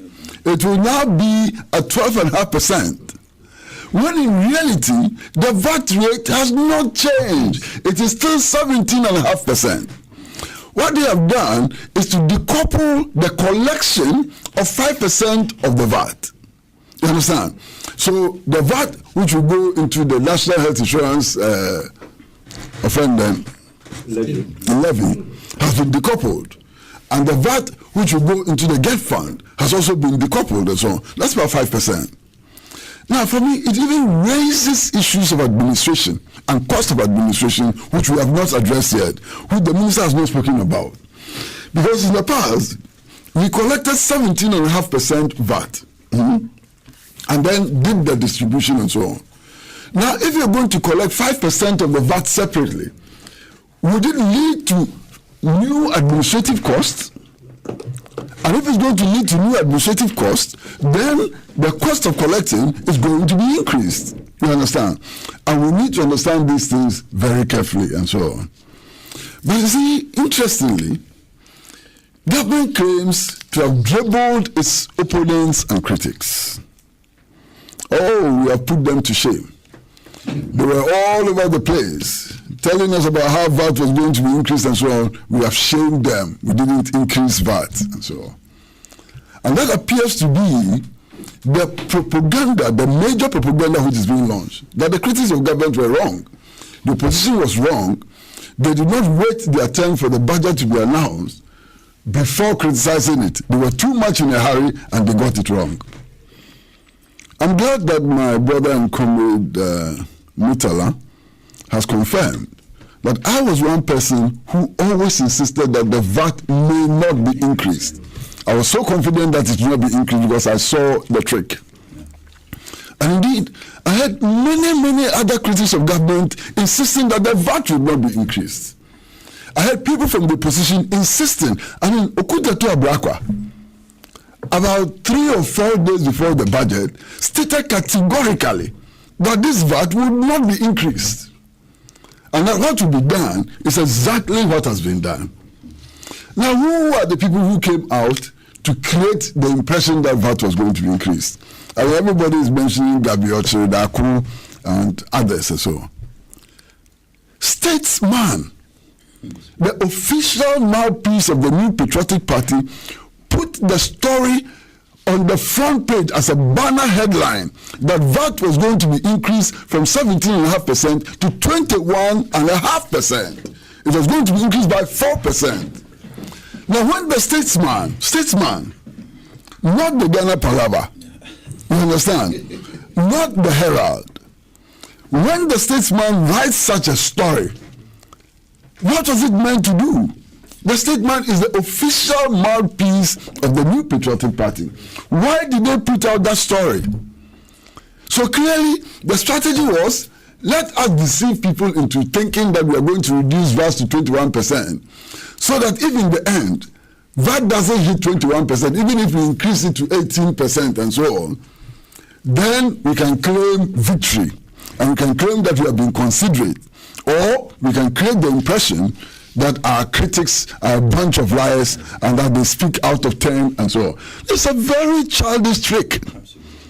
It's a real childish trick which was employed, you understand? And everybody can see through it.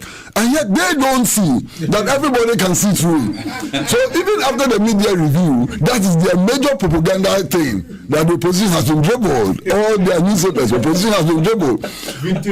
When in fact, what they have succeeded in doing is to dribble themselves. Because they were the people who put out that information. Look, in any case, taxes have been increased. New taxes have been introduced. And let me be very honest with you. It is not everything about this budget which is bad. There are aspects of this budget which are good, which must be commended.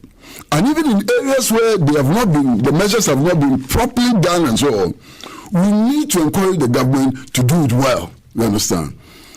Now, if you listen to the finance minister, he indicated that we're setting up a specialized technical task force to carry out audits of the multinational corporations to ensure that the multinational corporations paid appropriate tax. Who in Ghana can be opposed to this? One of our major problems is that these multinational corporations use our resources more than we ourselves.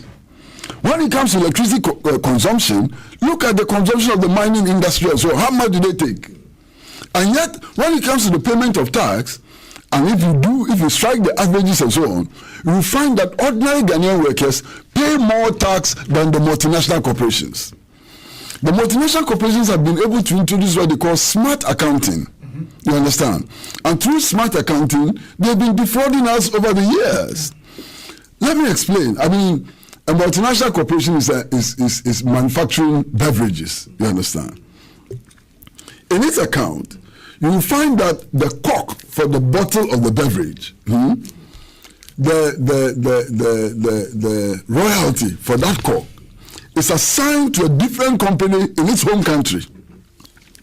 The design of the bottle, the royalty is also assigned to a different company. The recipe is also assigned to a different company, and so on. So when they pay all these royalties to companies which are affiliated to the mother company in their home countries and so on, the profit is finished. So we get the crumbs and so on. The crumbs are not enough for us. Now, if you've been following the multinational corporations over a long period of time, there was a time when one multinational corporation, when poor me, I was paying my taxes every year and so on. The multinational corporation had not paid tax for 5 years because he claimed that it was not making any profit. Now, why would they move from their countries and come to Ghana and work for 5 years to 10 years, not be making profit and still stay here? When the motive of their business is profit generation, it doesn't make sense and so on. So when governments decide that it is going to find means of defeating smart accounting to find out really what all these companies owe and to compare them to owe, it's a commendable thing. We have to commend government for doing something which has not been done over the years, which is highly commendable. However, there's a problem. There's a problem. Isn't it the same government which wants to set up a technical team to do auditing of the multinational corporations, which is granting them tax concessions and tax holidays and so on? Isn't it the same government? Isn't it the same government which is signing foreign exchange retention agreements with these companies and so on? So I would like to commend the government for the measure it has taken, but also to insist that tax holidays and concessions and so on should be reviewed. Because if you don't review that, you can do all your tax audits and so on. You would have legally empowered them not to pay you taxes. You understand? So there's a contradiction there which needs to be resolved, even though the idea is good enough and so on. Now, the other thing which I also find to be interesting and commendable and something worthy of support has to do with the discrimination in the payment of taxes. In fact, one of the principles of taxation is simply that those who have, they should pay more, and those who don't should pay less, and so on.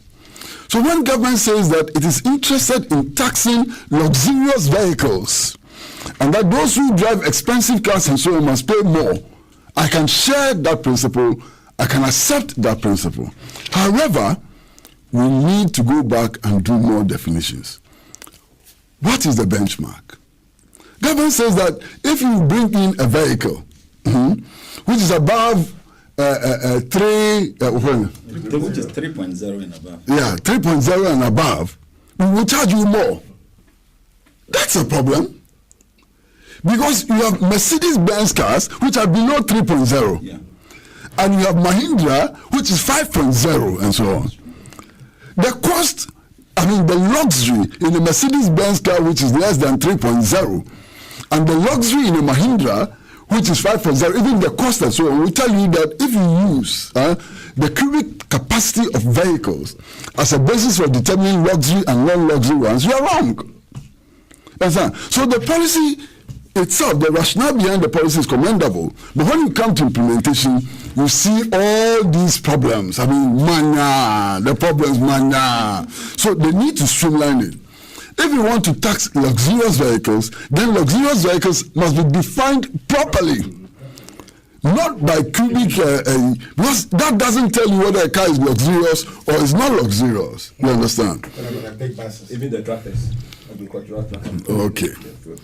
Then, if you listen to the finance minister, he made a lot of noise about the rate of inflation and actually claimed that this administration has done far better than the Mahama administration. In fact, he gave the Mahama administration 8 years, which is not true. Because President Mahama really was president for a little below 5 years.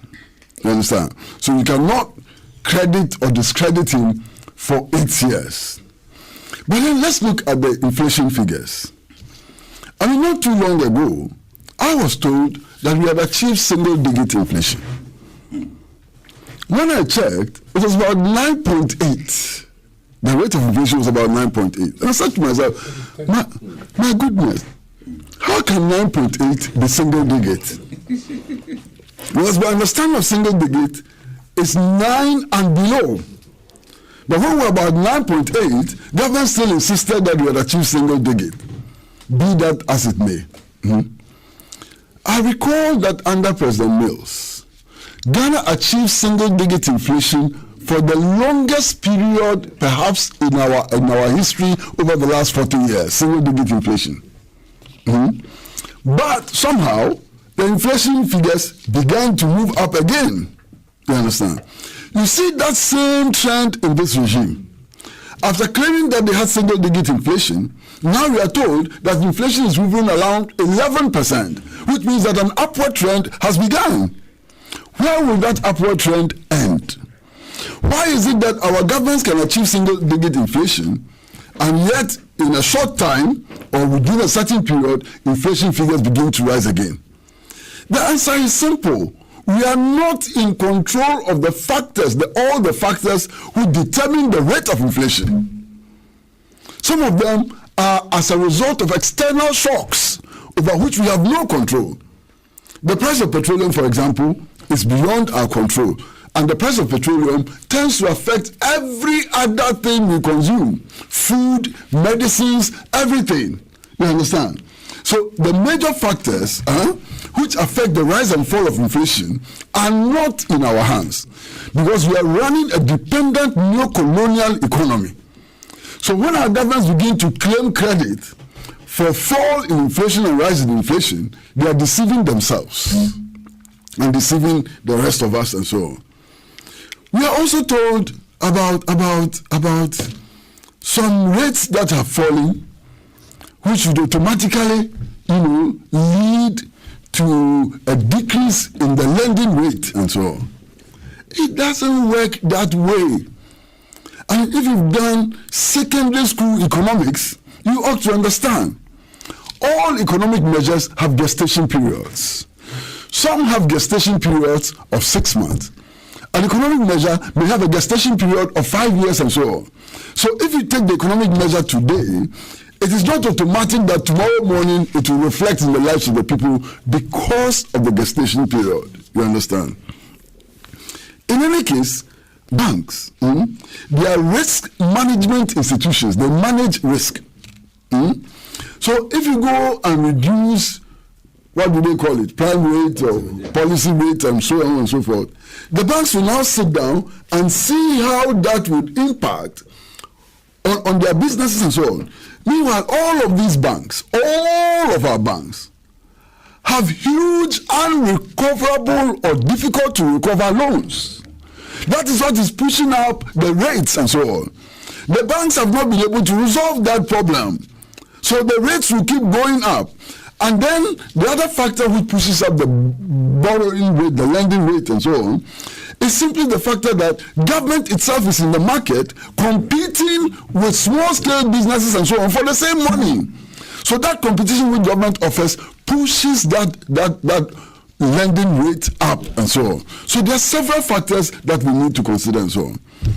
In any case, if you take all these figures of inflation and so on, and mind you, yesterday I heard a definition of inflation and I nearly collapsed. The proper definition of inflation is the rate at which prices rise. That's the proper definition of inflation. The definition I heard, I'll keep it to myself. No, I don't want to pollute the minds of people and create more problems. No. But the proper definition of inflation is the rate at which prices rise. But you see, when it comes to calculating inflation, there's a basket of goods that is used for calculating inflation. It's not all goods. You understand? Unfortunately for us, we have a vice president, His Excellency Alhaji Dr. Mahmoud Bawumia, who not too long ago went and introduced a bag of cement into the basket of goods that are used for calculating inflation when it is not part of that basket and so on. You understand? So we used a certain basket of goods to calculate the rate at which inflation rises or falls. Now, early this year, Joy FM, not me, not Radio Gold, not NDC, not CPP, Joy FM, carried out a survey and established that prices of food items have risen in some cases by 150%. The survey is available. I'm sure all of you have seen it. 150% rise in the prices of some food items and so on. So if you tell us that the rate of inflation is dropping, what does that mean? When the prices of the services and goods and so on that people enjoy, people live on and so on, are rising. What does it mean? And you know, because of the concise way of announcing the budget that I've described earlier, as we sit here, that budget does not tell us that in the next couple of weeks, the price of petrol is going to go up by 3%. So, in spite of everything you've been told in the media review budget and so on, the price of petrol is going to go up. And I challenge anybody to die. The price of petrol definitely will go up by at least 3% in the next couple of weeks. Now, if you do a cumulative evaluation of petroleum price increases and so on, since December 2016, you'll be shocked. And yet, that does not feature in media reviews and in budgets and so on. It does not feature at all. You understand? Now, we are told that indeed the power situation was in a hopeless or near hopeless situation when the New Patriotic Party took power in January 2017. Is that true? The people of Ghana know better. Yesterday, I was listening to Radio Gold, and I was listening to a financial analyst who was joining a panel to discuss the media review budget. And he said, look, whilst the budget was being read, and the finance minister was saying that they've put an end to Dumso, the lights in this area somewhere in Dansuma completely went out. And that during the period that the budget was read, during that short period that the budget was read, the light in this area went out 5 times. I live in Musuku, in that small village called Musuku. That's where I live. And if I lie, the residents are listening to us and so on. I mean, sometimes the light goes off for a whole day. It's a regular occurrence. The light goes off a whole day, sometimes 6 hours, sometimes 8 hours and so on. We are still experiencing lights out. It is only because people perhaps are not making so much noise about it, but it's the reality of our lives today and so on. Now, you see, I'm saying that all of these measures which are announced and so on, how does it affect the people? It is the same people who are complaining. Drive around Accra, see the potholes. Some of them are like craters and so on. You understand? People are weeping, they are crying. Yesterday, after the budget, the day the budget, the media review was presented, I heard government spokespersons hitting their chest and proudly declaring that, look, traders are happy with the budget. Importers are happy with the budget and so on. Until yesterday morning, when I heard the Deputy Secretary of GUTA complaining bitterly about the impact of the media review of the budget on traders and so on. So I said, who did they talk to? Which of the traders did they talk to? When the Traders Association is enumerating problems that they are likely to have with this, And then I heard the representative of importers and exporters also on radio complaining bitterly and so on. So I said, who are the traders who were so jubilant about this media review when their organizations are out there publicly complaining about the existing situation and so on? Look, truth be told, we have known this for a very, very long time. It's not a new phenomenon. Tax revenue is so small, it cannot finance our development efforts. That's period. Look, the previous Minister of Finance, Setepe, told us that about 60 or more % of tax revenue goes into paying the remuneration of only 600,000 public sector workers. Now, if you spend 60% of your tax revenue, paying 600,000 out of 28 million people, how would you manage? How would you be able to repair roads? How would you be able to build roads? How would you build schools? How would you build hospitals and so on? So tax revenue is insufficient. We know that. So some measures need to be taken. And it's important for us to understand that tax revenue is not the only resource that we can use for our development. One, the state itself can go into production in order to generate resources for development. Mm-hmm. The state can maximize returns on the extraction of its minerals and so on. So, for example, if GNPC had more than 13.5 carried interest in our oil and had about 50% and so on, our revenue levels from our oil and gas would go up. So through production, the state itself can generate sufficient revenue in order to be able to meet its development objectives and so on. So there are several ways, indeed there are three major ways of mobilizing revenue in order to fund development. And I was happy when in opposition, His Excellency Alhaji Dr. Mahmoud Bawumia said, look, taxation is the lazy man's way of raising revenue to fund national development. He is a lazy man. You don't have to think, you don't have to do anything, just increase tax, get the money, put it in development. And that if elected into power, the new Patriotic Party administration would not use taxation as the major means of generating funds for development, and that it will focus attention on production. Where is the production in the media review which was announced? You understand? Now, we should not kid ourselves. Government is in a very, very serious problem. Government is almost halfway through its 4-year term, It has made huge promises that the people expect it to fulfill. Government is aware that if it doesn't fulfill these promises by the end of its term, the story will be something else. You understand? So government is desperate to fulfill these promises.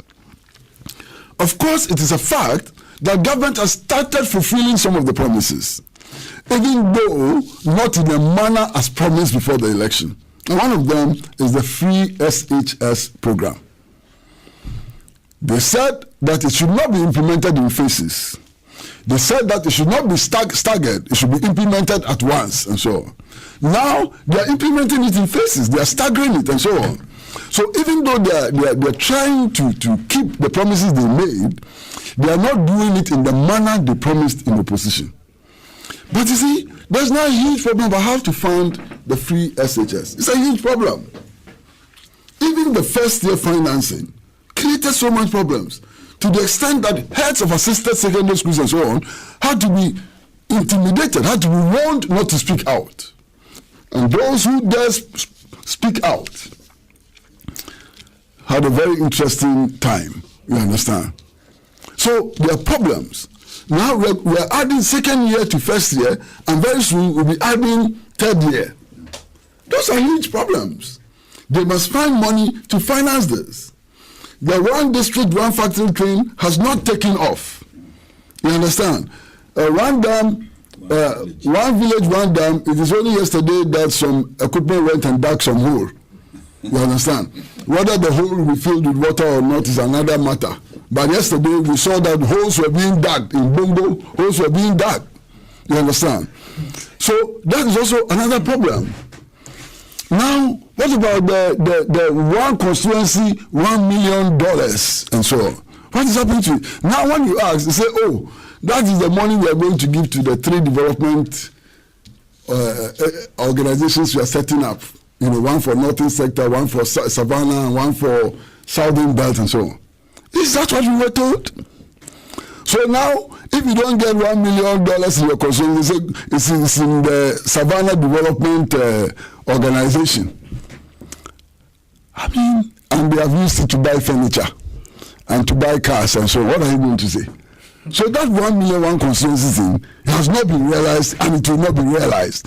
No constituency is going to get $1 million stake. It's not going to happen. You understand? So government is in a very hard, difficult situation. And they spoke too much, they made too many promises and so on. They dreamed big dreams and so on. It is not wrong to dream big dreams. You see? But when you dream dreams and you don't implement them, it tends to be more hallucination than reality. You understand? To move dreams away from hallucination to reality, dreams ought to be implemented. They ought to be translated into tangible programs and things. That is the difficulty the government is having. But you see, I think that this government would have had a lot of sympathy. I have no doubt that there are so many Ghanaians who are willing and able to forgive the government. So many. If they simply came and said, look, this is what we said in opposition. We have come into government, it's not working. So this is how far we can go. Help us to go this far. I'm sure that many people will be understanding. But that is not the approach. They still insist that what they said in opposition was right, and what they are doing is exactly what they said in opposition. That is what annoys some people. That is why there's so much heat and so on. So I will plead, sincerely, with my friends in government to tone down on their arrogant rhetorics, to tone down on their abusive rhetorics and so on, and simply admit what is fact. You saw how they went about the depreciation of the cedi. I mean, incredible. The cedi is depreciating. It's going. Very soon, we will hit 5 cedis to $1. The last time I checked, we had 4 cedis, 80-something pesos to $1. It's going. So very soon, it will be 5 cedis to $1. We need to accept it, admit the cedi is depreciating. In any case, the factors that push the cedi to depreciate are numerous. And some of them are beyond the control of any government. Whether you are NDC or MPP or whatever, you are likely to meet situations in which the cedi would depreciate and will have no control. You understand? So a certain level of honesty is important for us. Look, the finance minister himself admitted that inflation, the rate of inflation itself, is a factor when it comes to the value of the cedi. But we are told that inflation is going down. So it should now be a factor for improving the value of the cedi. But inflation is going down and the cedi is tumbling. Now again, we are told that our imports, the ratio between our imports and exports has changed. And that our exports appear to be doing better than imports. So that factor of also over-reliance on the cedi for trading and so on should change, and it should change in favor of the cedi. Yeah.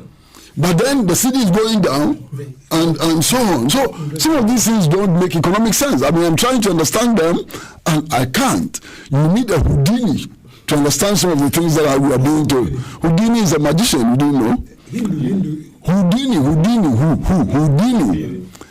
is a very magician, very serious magician. He can do things. He can make the Great Wall in China vanish. You understand? So you need a Houdini to be able to understand how some of these things correlate. As inflation is going down, our exports are doing well, our imports are coming down, and so on.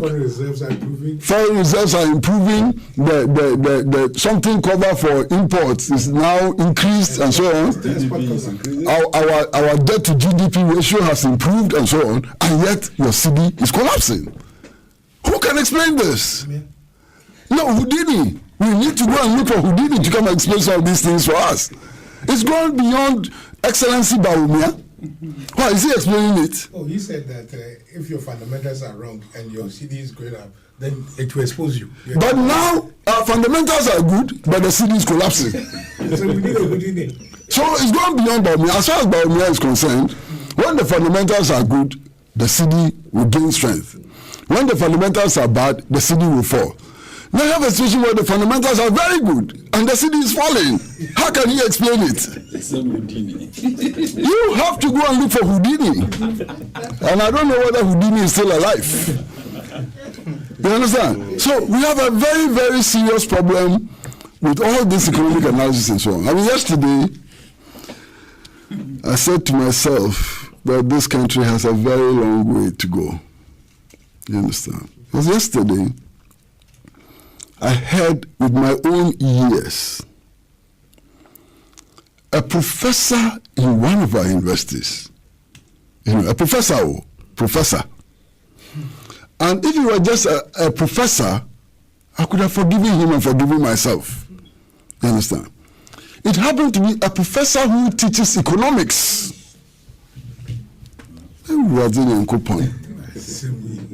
Professor who teaches economics.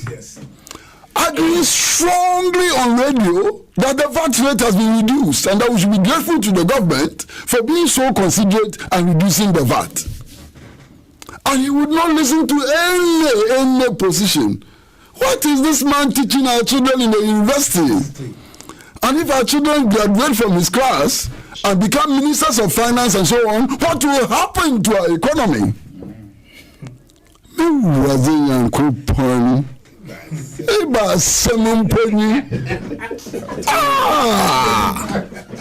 Master is serious. In India, when I hear that, then I say, but Master is serious. I mean, professor in economics. yes, Master, you see, if you were a professor, say in chemistry, and so on. But even, you see, university education is supposed to be an all-round education. In fact, the term university is derived from universality. It's the universality of knowledge. So anybody who rises to the level of a PhD or to the level of a professor and so on should be an all-rounder.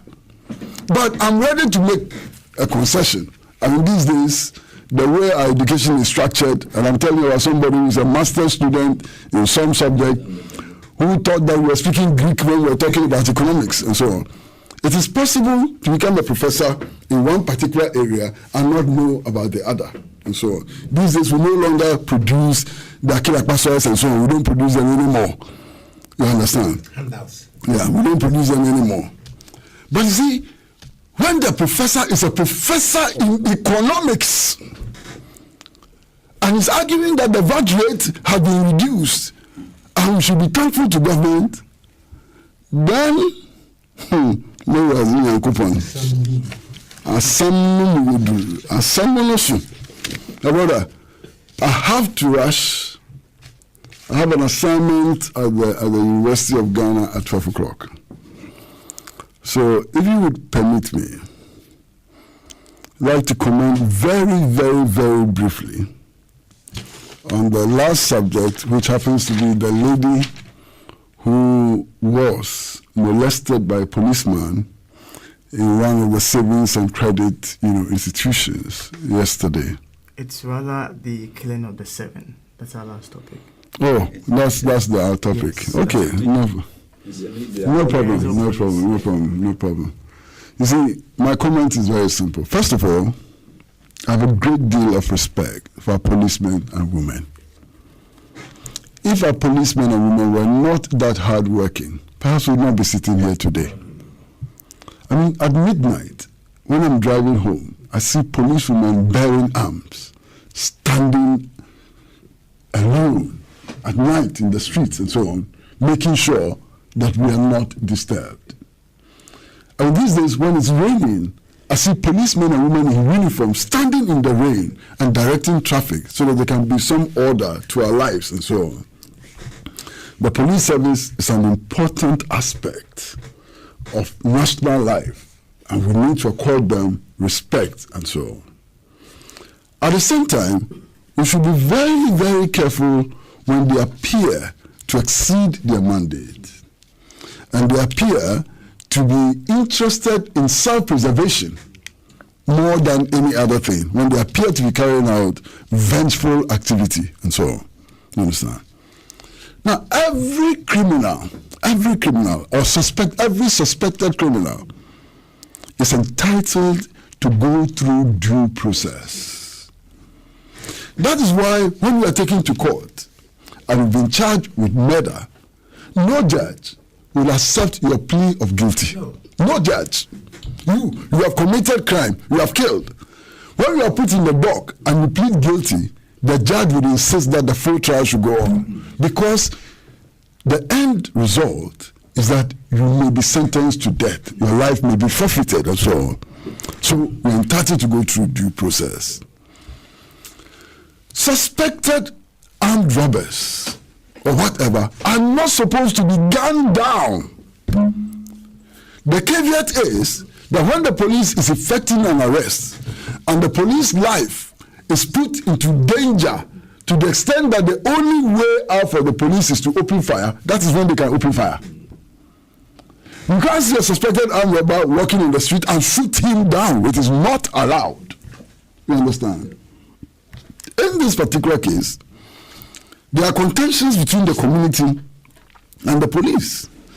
If you see the number of people who came out to protest and so on, I do not think that all these numbers of people will come out in protest against, agitating for armed robbers. They know the people, they live with them in their community, they know what they do and so on. Understand? So we need to pay some attention to the community leaders. What we need to do is to build up the empirical facts so that we can react on the basis of correct information and so on. Right now, we are reacting on the basis of the contention between the police and the community and so on. It is proper to establish, it is indeed proper to establish the full facts. I think that we should not have allowed the situation to degenerate to this extent. When the contentions started, immediately we should have been interested in getting to the grounds, finding answers and solving the problem. You don't wait until the police have been attacked, until policemen have been injured, until police stations have been besieged, before you send the Inspector General of Police and a troop of public officials into the community. When the community has been so incensed that it is ready to act, it has started throwing stones, and one of the reports said that some of the people were even carrying locally manufactured prisons and so on. Is that where you're going to intervene? So I think we delayed unnecessarily. Good sense should prevail so that our policemen and women in the Ashanti region can also be protected, and so that they will also be able to protect the civilian population. After all, they used to be described as peace officers. In this case, I don't see too much peace in Kumasi. Thank you. Mr. Pratt, let me come straight to you, Ambassador Sampiale, for your comment on this matter. From the way I began my discussion this morning, you would have noticed that I was very much unhappy with what was happening in terms of civilian security. Only 5 days or so ago, reports started coming in that some armed robbers were tracked down by the police, and the 7 of them have been killed. And I put off my television when one of the analysts decided to say that some of the armed robbers were the bodyguards of some politicians, and there was a picture of one of them standing by aircraft and also a member of president's security. I said again, here we go. We are going to politicize this issue that has to be properly investigated. It has now turned out to be that the community in which the people live and do everything are claiming that no, the people you are saying are armed robbers are not armed robbers, and that we live with them and we know what they do. This puts the intelligence unit of the police seriously under suspicion. Because if you are on top of your brief as a regional commander of police, you should know that before you discharge or dispatch men for a particular assignment, you would have gathered enough intelligence about the identity of the persons, their modus operandi, and where you are likely to arrest them, like the way Atayi was arrested by Kofi Boache. Are you following what I'm saying? At all times, the police survives on intelligence. They don't survive on brute force. Like I said this morning, this is the first time I'm hearing that the state is rendering apology for the murder of armed robbers. Is this the case that the state has done some investigation and realized that the people were not armed robbers? And therefore, if they were not armed robbers, who gave the command to shoot 7 people like grass cutters? It is not a small matter that we are dealing with. In other countries, by now, the violence across the country, we would not have been able to withstand it. But let nobody think that Ghanaians are super angels. Nobody should think that. And that one morning when we wake up, 7 of our active youth have been killed and branded as armed robbers. But like Kwesi said, the constitution is very, very, very clear. The laws of this country are very, very clear. Until so proven, you are deemed to be innocent. Until so proven beyond all reasonable doubt. So therefore, when the police go to the Police Training Institute, they teach them several things, include human psychology. They teach them other means of, arresting persons. In our days, the sight of a policeman was enough. The sight of one policeman was enough to keep you in order. Even in our modern times, when the former IGP introduced the visibility program and you saw policemen at vantage points, people were not keen in committing crimes at all. I am one of the persons that believe so strongly that the Ghana police is one of the best forces, the police services in Ghana, in the world, the whole world. But unfortunately, recent events seem to be attacking this credibility. And this is as a result of a few misguided elements in the police. Yeah, you understand what I'm saying? I am not too sure that the IGP has given an order shoot to kill on the site of an armed robber. Last time I was watching television, CNN, about the Chicago riots. A female police, the way she was able to disarm a gun-wielding demonstrator or whatever. All she did was to go start talking to him.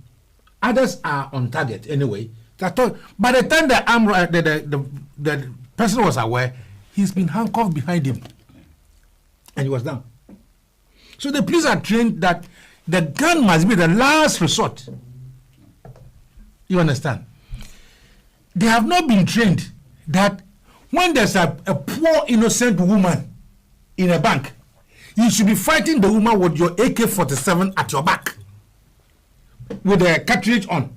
Because if it hits the ground, bam, and the cork, the stopper goes off. AK-47 is the most powerful gun, the most powerful gun. If it falls on the ground, it's semi-automatic. It will be firing until the cartridge is finished. So everybody within the vicinity will be killed. A policeman should know this, that using the AK, the fact that you are holding AK-47 means that you've been put in a certain situation of care for the people and the people around. Listen, the police people go for an activity. They've heard that there are some armed robbers in the vicinity. As soon as they see them, they get charged. Without even telling us what the people were engaging themselves in. This particular armed robbers that they have killed in Kumasi, what were they alleged to be doing? You are yet to know.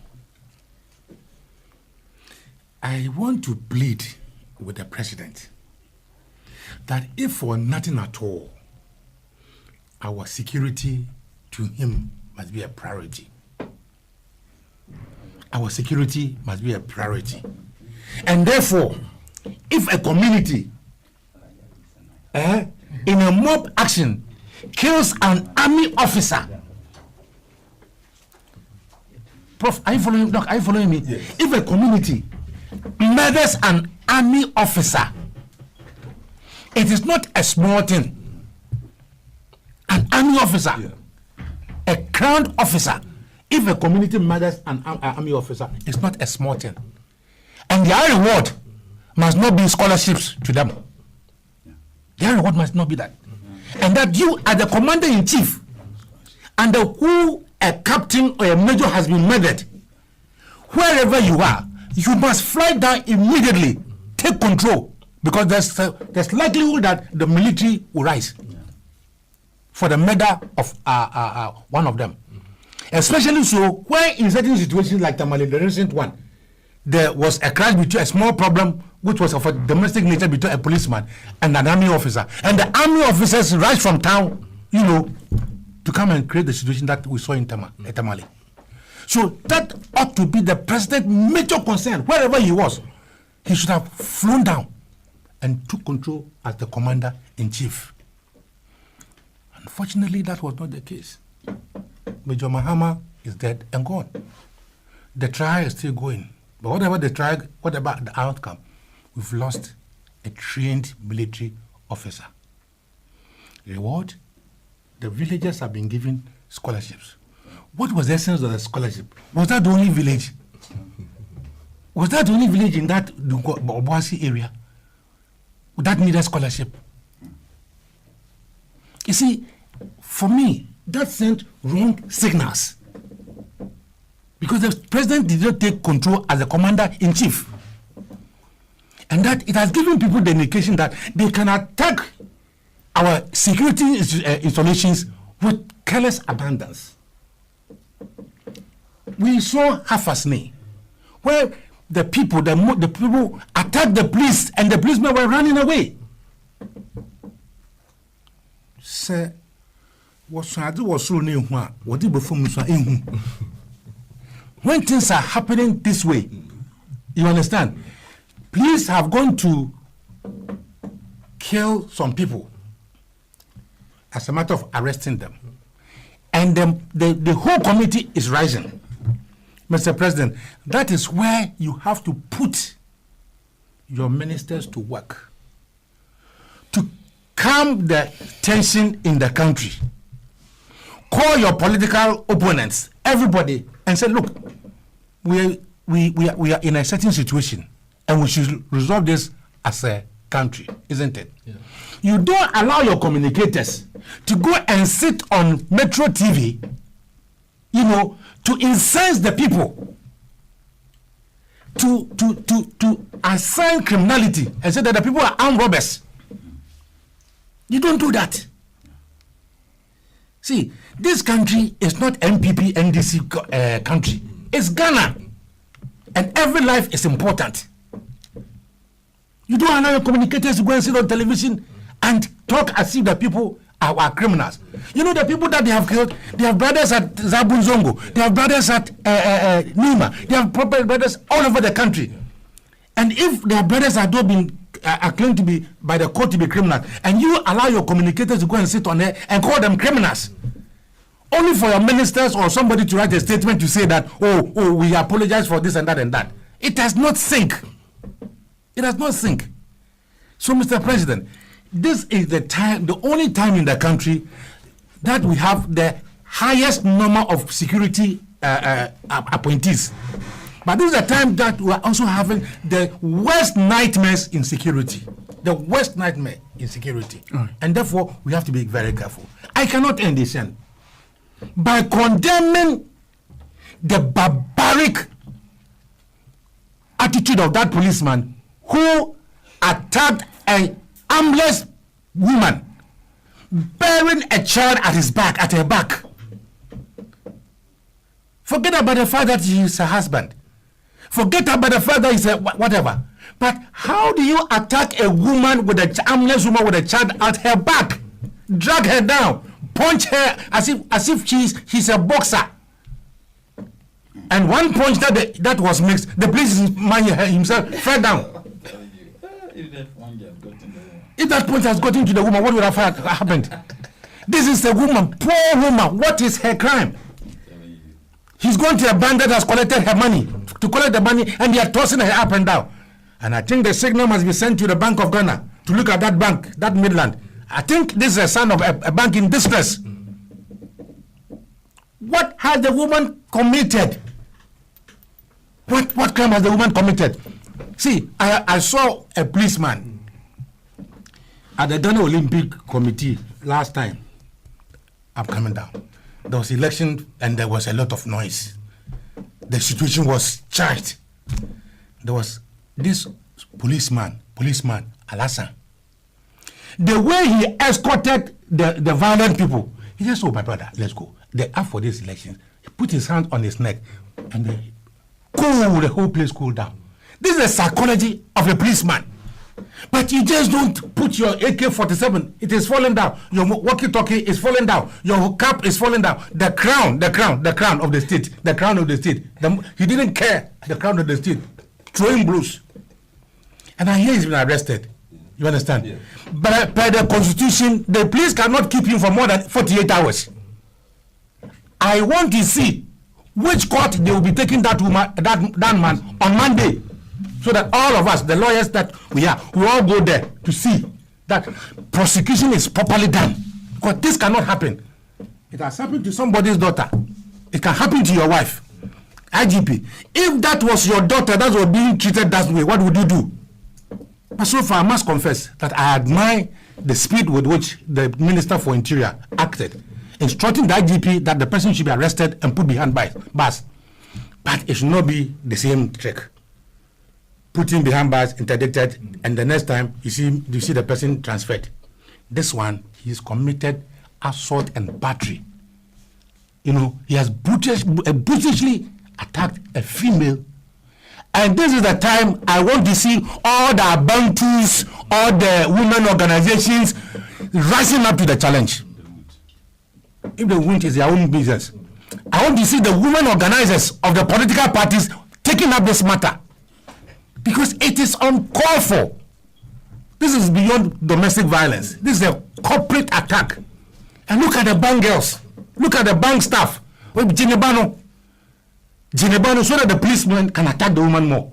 And I've seen a second video. When the policeman was going to attack the woman again, the bank staff was also holding the daughter, so Fred, jai, and the policeman stopped. It means that when the attack started, the bank staff could have prevented it. Thank you very much, Ambassador Sampiale. Thank you very much, sir. Your comment. Doc, our time is far exhausted, but let me take your comments before we round up this morning. Okay. In fact, my colleagues have made very much detail on this. But starting from the security, as we have it now, I must say that it is very, very unfortunate that we have to come this far. We all know that policing involves community participation. So as citizens, if we don't collaborate with the security agencies, including the police, all of us will be with a higher risk exposure in our communities, on the streets where we drive, wherever we find ourselves. So it shouldn't be a situation where it should be community versus the security men. Like His Excellency said, you know the case of Major Mahama. I've not seen, I don't know whether you've seen this report where it's being claimed, it's not official though, but I read that in one of the private papers. It's being claimed that Major Mahama died, according to the pathologist report, he died out of natural causes. Yes, something that I saw somebody holding when I was at the ministries. I think that was this week actually, Tuesday thereabout. Wow. Out of natural causes. If there's anything to go by, that would be very, very strange to me. But then, this incident is a clear reflection of what is happening as far as security of this country is concerned. We shouldn't take this to be something in isolation. Likely this because people have smartphones, they can take videos and things like that. These things are being captured. What about areas where people don't have the smartphone at the time of the event? So we shouldn't look at this as if this is just one particular thing that has happened at a particular bank, something has happened at a particular Zongo community, and that kind of thinking. It is a clear reflection of the security of our state. So I would like to plead with the security agencies, the top officials, and for that matter, our president, that we need to have trust and confidence in our security agencies and the police. The police are the closest as far as community security is concerned. The other security officials, the army and that, they are not with us on a daily basis. So if these things will continue to happen and the community members will lose trust in the police officers who are supposed to be part of our society, indeed, I'll be very, very sad as far as some of these things going forward will be concerned with regard to our security. Now, let me also submit that this is the reason why in recruitment, when we are trying to recruit people for the security agencies, we should not be thinking about party loyalists. We should be thinking about people who have the integrity and the competence to be recruited. I don't know if you recall that there are various scenarios when governments come into power and will come and say that people who have been recruited by previous government should consider their appointment null and void. Honorable Mutala, if I'm on point, let me know on that. Yes, these things have happened when it comes to security agencies inclusive. So what does that mean? Does it mean that you are taking some people off in order to create space for your own people? This type of political induced or political inclined recruitment, as far as security is concerned, must actually come to an end, where we look at competence, commitment, and people who have the willpower to be able to be recruited so that all of us, our life, will be safe the way we want it to be. Then, finally, because this issue has been linked to Zongo community and things like that, I just want to find out what has the Zongo development minister been doing as far as the Zongo development are concerned. Because if the impression for all the non-Zongo community members thinking that Zongo communities are places where criminal activities are hatched, and for that matter, we have somebody who has a portfolio now, and all his work is to ensure that the Zongos are developed, and he has been in office for more than 18 months now. What are the successes or what are the indicators that he can point out to say that, yes, as far as Zongo communities are concerned, unemployment rate has improved, infrastructural gaps and inequalities have improved with the rest of the communities? Because if the police will just have that impression that if you go to Zongos, that's why you think the druggist, you think this kind of thing, then that negative impression alone will let them have that attitude of destructive or violence from the police service even before they get there. And I think that we have to rethink about that. Concerning the police and the woman at the savings and loan, that who just was flying here and there on the social media recently. I just want to add to the previous submissions. We all condemn the action of the policeman, but I also want to condemn certain actions of the woman. This country is becoming too much indiscipline. If you are right, you must pass through the rightful approach to get your grievances addressed. The fact that, yes, your money is with the bank or the savings and loan company, that you saved money there. You went there 3-4 times, you couldn't get the money and all that. But you must also show respect and maturity by following due process to ensure that you have your money. If the guys tell you that, okay, go, come back another time, I can understand the frustration in which she was. If you listen to what was captured in social media, she said she has been there for about 4 or 5 times and that he has a sick daughter. She has a lot of problems that we all know. Probably there are people who were also there who have more problems. But when the order was given, they left. That is why this we are talking about what? The rule of law. We are talking of following order. But trying to fight a policeman, you are a woman who is in uniform, is equally wrong. So I understand this police, in fact, I'm in full support of the arrest of the police.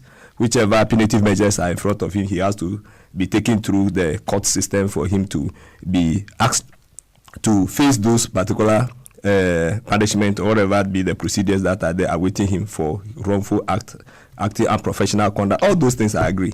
But then we as civilians, because if this thing is not well thought through, we'll come to a point where people will be driving, the policeman asks you of your driving license, you are not holding it, you start boxing the police.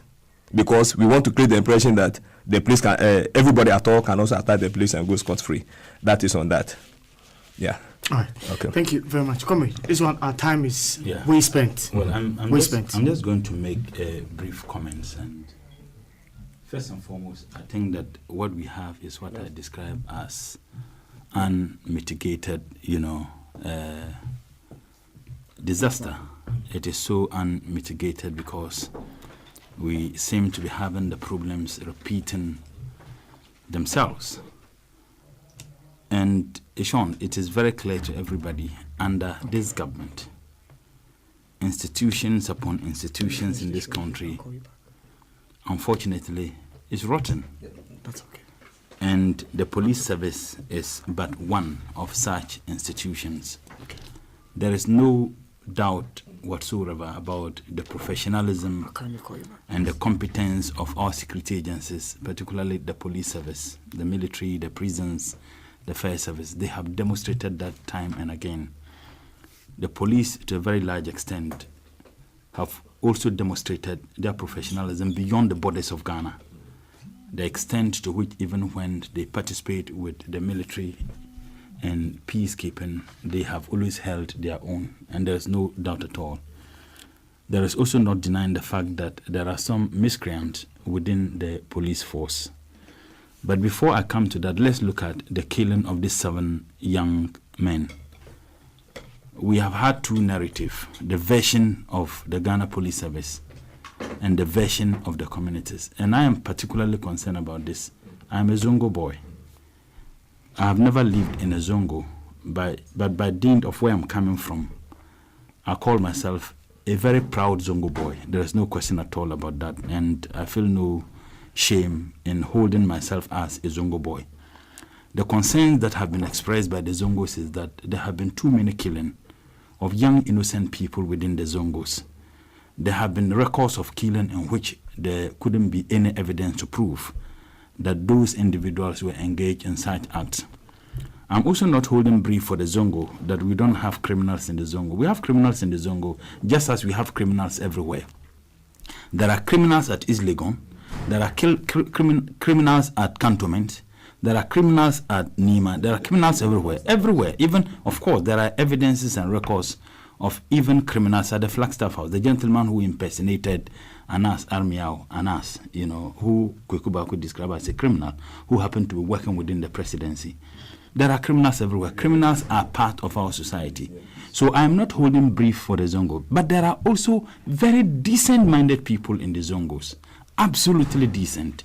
People who are more decent than even many other people in well so-called nurtured societies. The only place that you can find community participation, you can find them in the Zongos. Look, I'll give a classical example. Go to Nima. Anytime there is even fire outbreak, you don't need fire service. The people live communal in nature. And there are very decent-minded people in those Zongos. Now, if there is evidence that there have been so many killings of young people from the Zongos, I think it's just absolutely unacceptable. I'm not saying that if those gentlemen were engaged in crime, they should have been left. Whatever the crime is, even if a person murdered, you have no right as a law enforcing agency or a person to shoot and kill if you have means of capturing the person physically. The police, by their own accounts, contradicted themselves. And that is where I have a bit of worry. The police, if you listen to the initial account, they said that the people are known criminals. It means that they knew who they were. And another bread, they said that they would investigate it. Now, if you knew that they were known criminals, and you were even going for known criminals, you could have picked them from their homes. The other issue is that what intelligence did they have upon which they sent the men there to shoot and kill these people? That's one. Two, is it really true that those armory that was demonstrated and showcased on TV were actually retrieved from these people?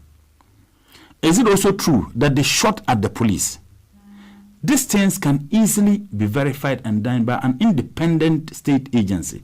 The police is not the only investigative police agency to do this. I am raising this because there is no way the community would accept any work as independent done by the police, because the police, upon all the statements and press conferences, have demonstrated their position. And there is no way they will change that position. So that is why the intervention of government immediately to ensure that there is an independent body set up, of course, which will include the police, to investigate, to establish whether indeed those people were armed robbers. Remember, 3 of them have worked at the presidency, or is it the flag, or work with government. But the issue is not about NPP, NDC. And I was so happy about the position taken by the Zongos. Now, it is not about NDC, NPP. I have seen non-NDC people who ideally would have been sadly happy that, oh, NPP people have been, but they said no. The issue is not about NPP or NDC. These are people we know in society and we can vouch for them. That itself is also not absolute. Someone can engage in decent business but can be a criminal, you wouldn't know. That is the more reason why there is an urgent need for an independent investigation to be done. I can't see how any investigation done in this matter by the police that will be accepted by the community. In the state immediate intervention, set up an independent body, of course, which include the police, to investigate it, for me is sine qua non to establish this. But frankly speaking, if these concerns that have been expressed by the Zongos, there have been too many killings, and I think is worrying. But my last advice to our brothers and sisters in the Zongos, that you need to reason up. You must not be allowed to be used, particularly by us politicians, that any time at all the politician needs tax to go and do something, they'll go to the Zongos. And to be very honest, I would admit that these things are done by both the NDC and the NPP particularly. Now, why can't these people also reason up that you need to begin moving away? Look, Shatawale, what's the name? Stonebwoy, all the musicians. Yes, our musicians are good. It's good for us to encourage them. People quarrel over Shatawale and Stonebwoy in Nima and Mamubi. Absolute rubbish. Absolute rubbish. Meanwhile, those people are not from Nima and Mamubi. The very areas that are coming from, those people who live in those areas don't quarrel and hate and sometimes stab each other as a result of me supporting Shatawale and you supporting Stonebwoy, or me supporting Stonebwoy and you supporting Shatawale. I have said, look, I love Stonebwoy. I love reggae. But I don't hate any other person who happen to have differences with, who loves Shatawale. He's an excellent guy. I love him, but I love Stonebwoy because I love his kind of music. But it doesn't make a Shatawale person an enemy. Go to the Zongos, Eshon. People don't even talk to each other because they have disagreement over who supports Shatawale, who supports Stonebwoy. That is extremely shameful. Look, go there. The other time I was invited at Nima to give a speech to young people. There are very intelligent young guys. And I ask a simple question. All the banks lined up on the main street of Nima, the financial institutions, how many boys and girls, young men and young women from Nima work in those institutions? How many? So we can't even take advantage of the opportunities there. Because you find people, they live there and then we spend much time on this. Look, I have always said, Ishan, do you know those of us who are Muslims, we read Quran, 80 to 90% of us don't even understand the Arabic language. And some can memorize entire Quran. Now, if you can read Quran, memorize it, why will you be stupid in school? Because we don't attach more importance. I taught at Ghana Lebanon Islamic Senior School, and I'll conclude on this. I saw kids, very brilliant kids, who were asked to go home because they couldn't pay their school fees, and at that time the school fees was about 80 Ghana cedis, 70 Ghana cedis. And I realized most often the parents who would bring the kids to school were not the fathers. Their mothers were those who would bring them. This is how responsible some of us parents, particularly fathers, are in our communities. And you know one interesting thing? The woman brings the child to plead over 60 Ghana cedis. When the woman is wearing a lace that is about 500 Ghana cedis, 500 Ghana cedis lace, yet the woman will come and plead that they don't have 50 Ghana cedis to pay for the child's school fees. Our priorities are completely misplaced. And it hurts me as a Zungo boy that we have some of these problems. We can't talk about it. We go there, it's about NDC, NPP, it's about Shetawale Stoneboy. Absolute rubbish. Thank you for your final comments for this morning here on your power station, Radio Gold 90.5. It's 15 minutes after 12. But quickly, I usually don't do that. I don't express my views or comment or opinions about issues on Alhaji and Alhaji. But Doc, you made a point about, the woman also misconducting herself that could have triggered all of that. I don't know if you've watched the full video. If you watched the video, there was no provocation from the woman. Number two has to do with the fact that when you go there to deposit your money with a banking institution, now the forms you fill, there are conditions that are clearly spelled out for you. As a number of times you can make withdrawals from that bank using your ATM, using your checkbook, or using any other means. Yes. And therefore, if that woman had not exceeded that limit for her to go and make a withdrawal, she was within her rights to be at the bank at the time she was. Precisely. And it was her money, per the documents or whatever she signed, to be given that money at the time she had gone for the money. Yes. No excuse whatsoever could be tenable. Yeah. And I must express that contrary view to what you said. If you watch the video critically, there was no provocation from that woman. She went there to demand what she needed to be given. By the way, at that moment, when the woman was demanding that money, if a client had come in, to deposit, let's say, 20,000 Ghana cedis, they would have allowed that woman to deposit that amount of money. Number two, if a premium account holder of that bank had come in to come and make a withdrawal, I bet you he would have had priority treatment. I agree. So I think that I usually don't. But can I say that we need to commend? You see, it's not everybody. The one who took the video. Yes, that's the thing. There's an employee, and let's also set notice that if the bank makes any attempt to sack that person, he should be bold enough to come. I say this because in this country, we had a police officer at the Flagstaff House who was beaten to pulp by Delta Force or Invisible Force members, and in the presidency. The presidency was not interested in dealing with those miscreants who manhandled, molested that police officer, Nanka Bruce. They were interested in investigating to find out who took the video. And I'm saying that lady, if she's listening, anything, we should not allow that to happen. We need to commend. Commendable as that is. I think there is a trend which we need to be watchful of as people. And that has to do with how we can observe and watch people being manhandled without cameras and not intervene. Absolutely. And even those who were intervening, how were they intervening? You understand? We are looking for just the evidence to put out there. When just the intervention by that lady or whoever was filming that could have just stopped what we are witnessing today. Exactly. There's another footage on social media of a security man abusing a lady at one of these restaurants. Yeah, I saw it. You've seen that one too. And people were just looking on, filming.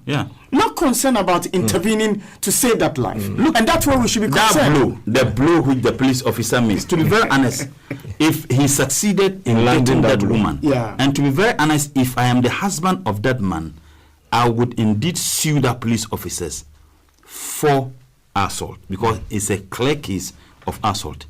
The state should not, and the police should not tell us that the punitive measures taken and punishment therein is enough, because there was a clear case.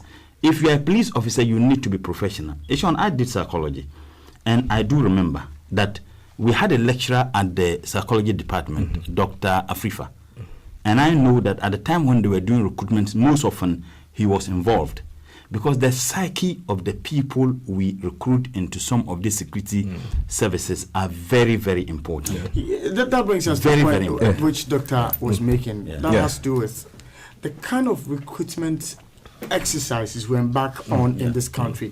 When we politicize, you know, there were people who were recruited on police service.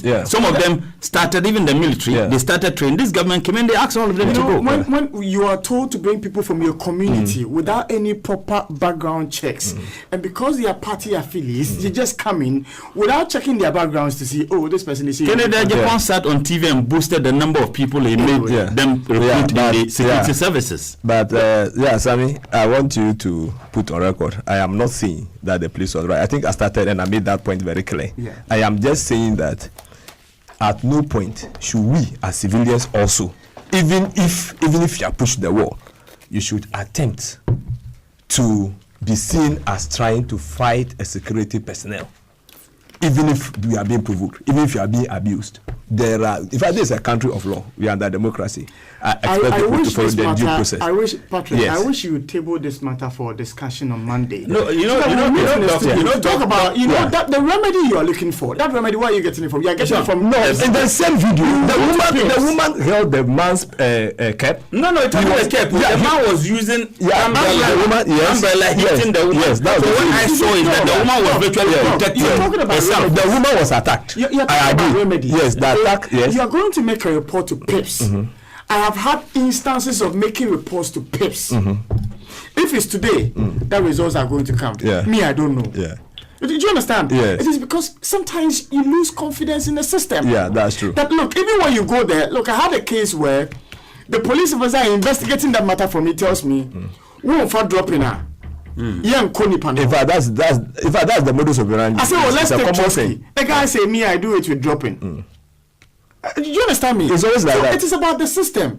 But I'm sure Monday, let's have time and talk about it. This is not your area, but you can try to when it comes to finance, I'll mellow for you. But on some of these issues, I think I have some. But I am grateful, Doc, for joining us this morning. So am I grateful to you, Mr. Kwesi Pratt, and Ambassador Sampiale, and Dr. Dudat Adenichi. I am grateful to all of you. The listeners, do kindly pardon me for my inability to read your text messages. I know I saw many different text messages this morning. I was unable to go through all of them, but please do pardon me. Next week, God willing, I will take the time to go through all of these because of the short time we had this morning. That's how come I couldn't go through your text messages. Do kindly forgive me.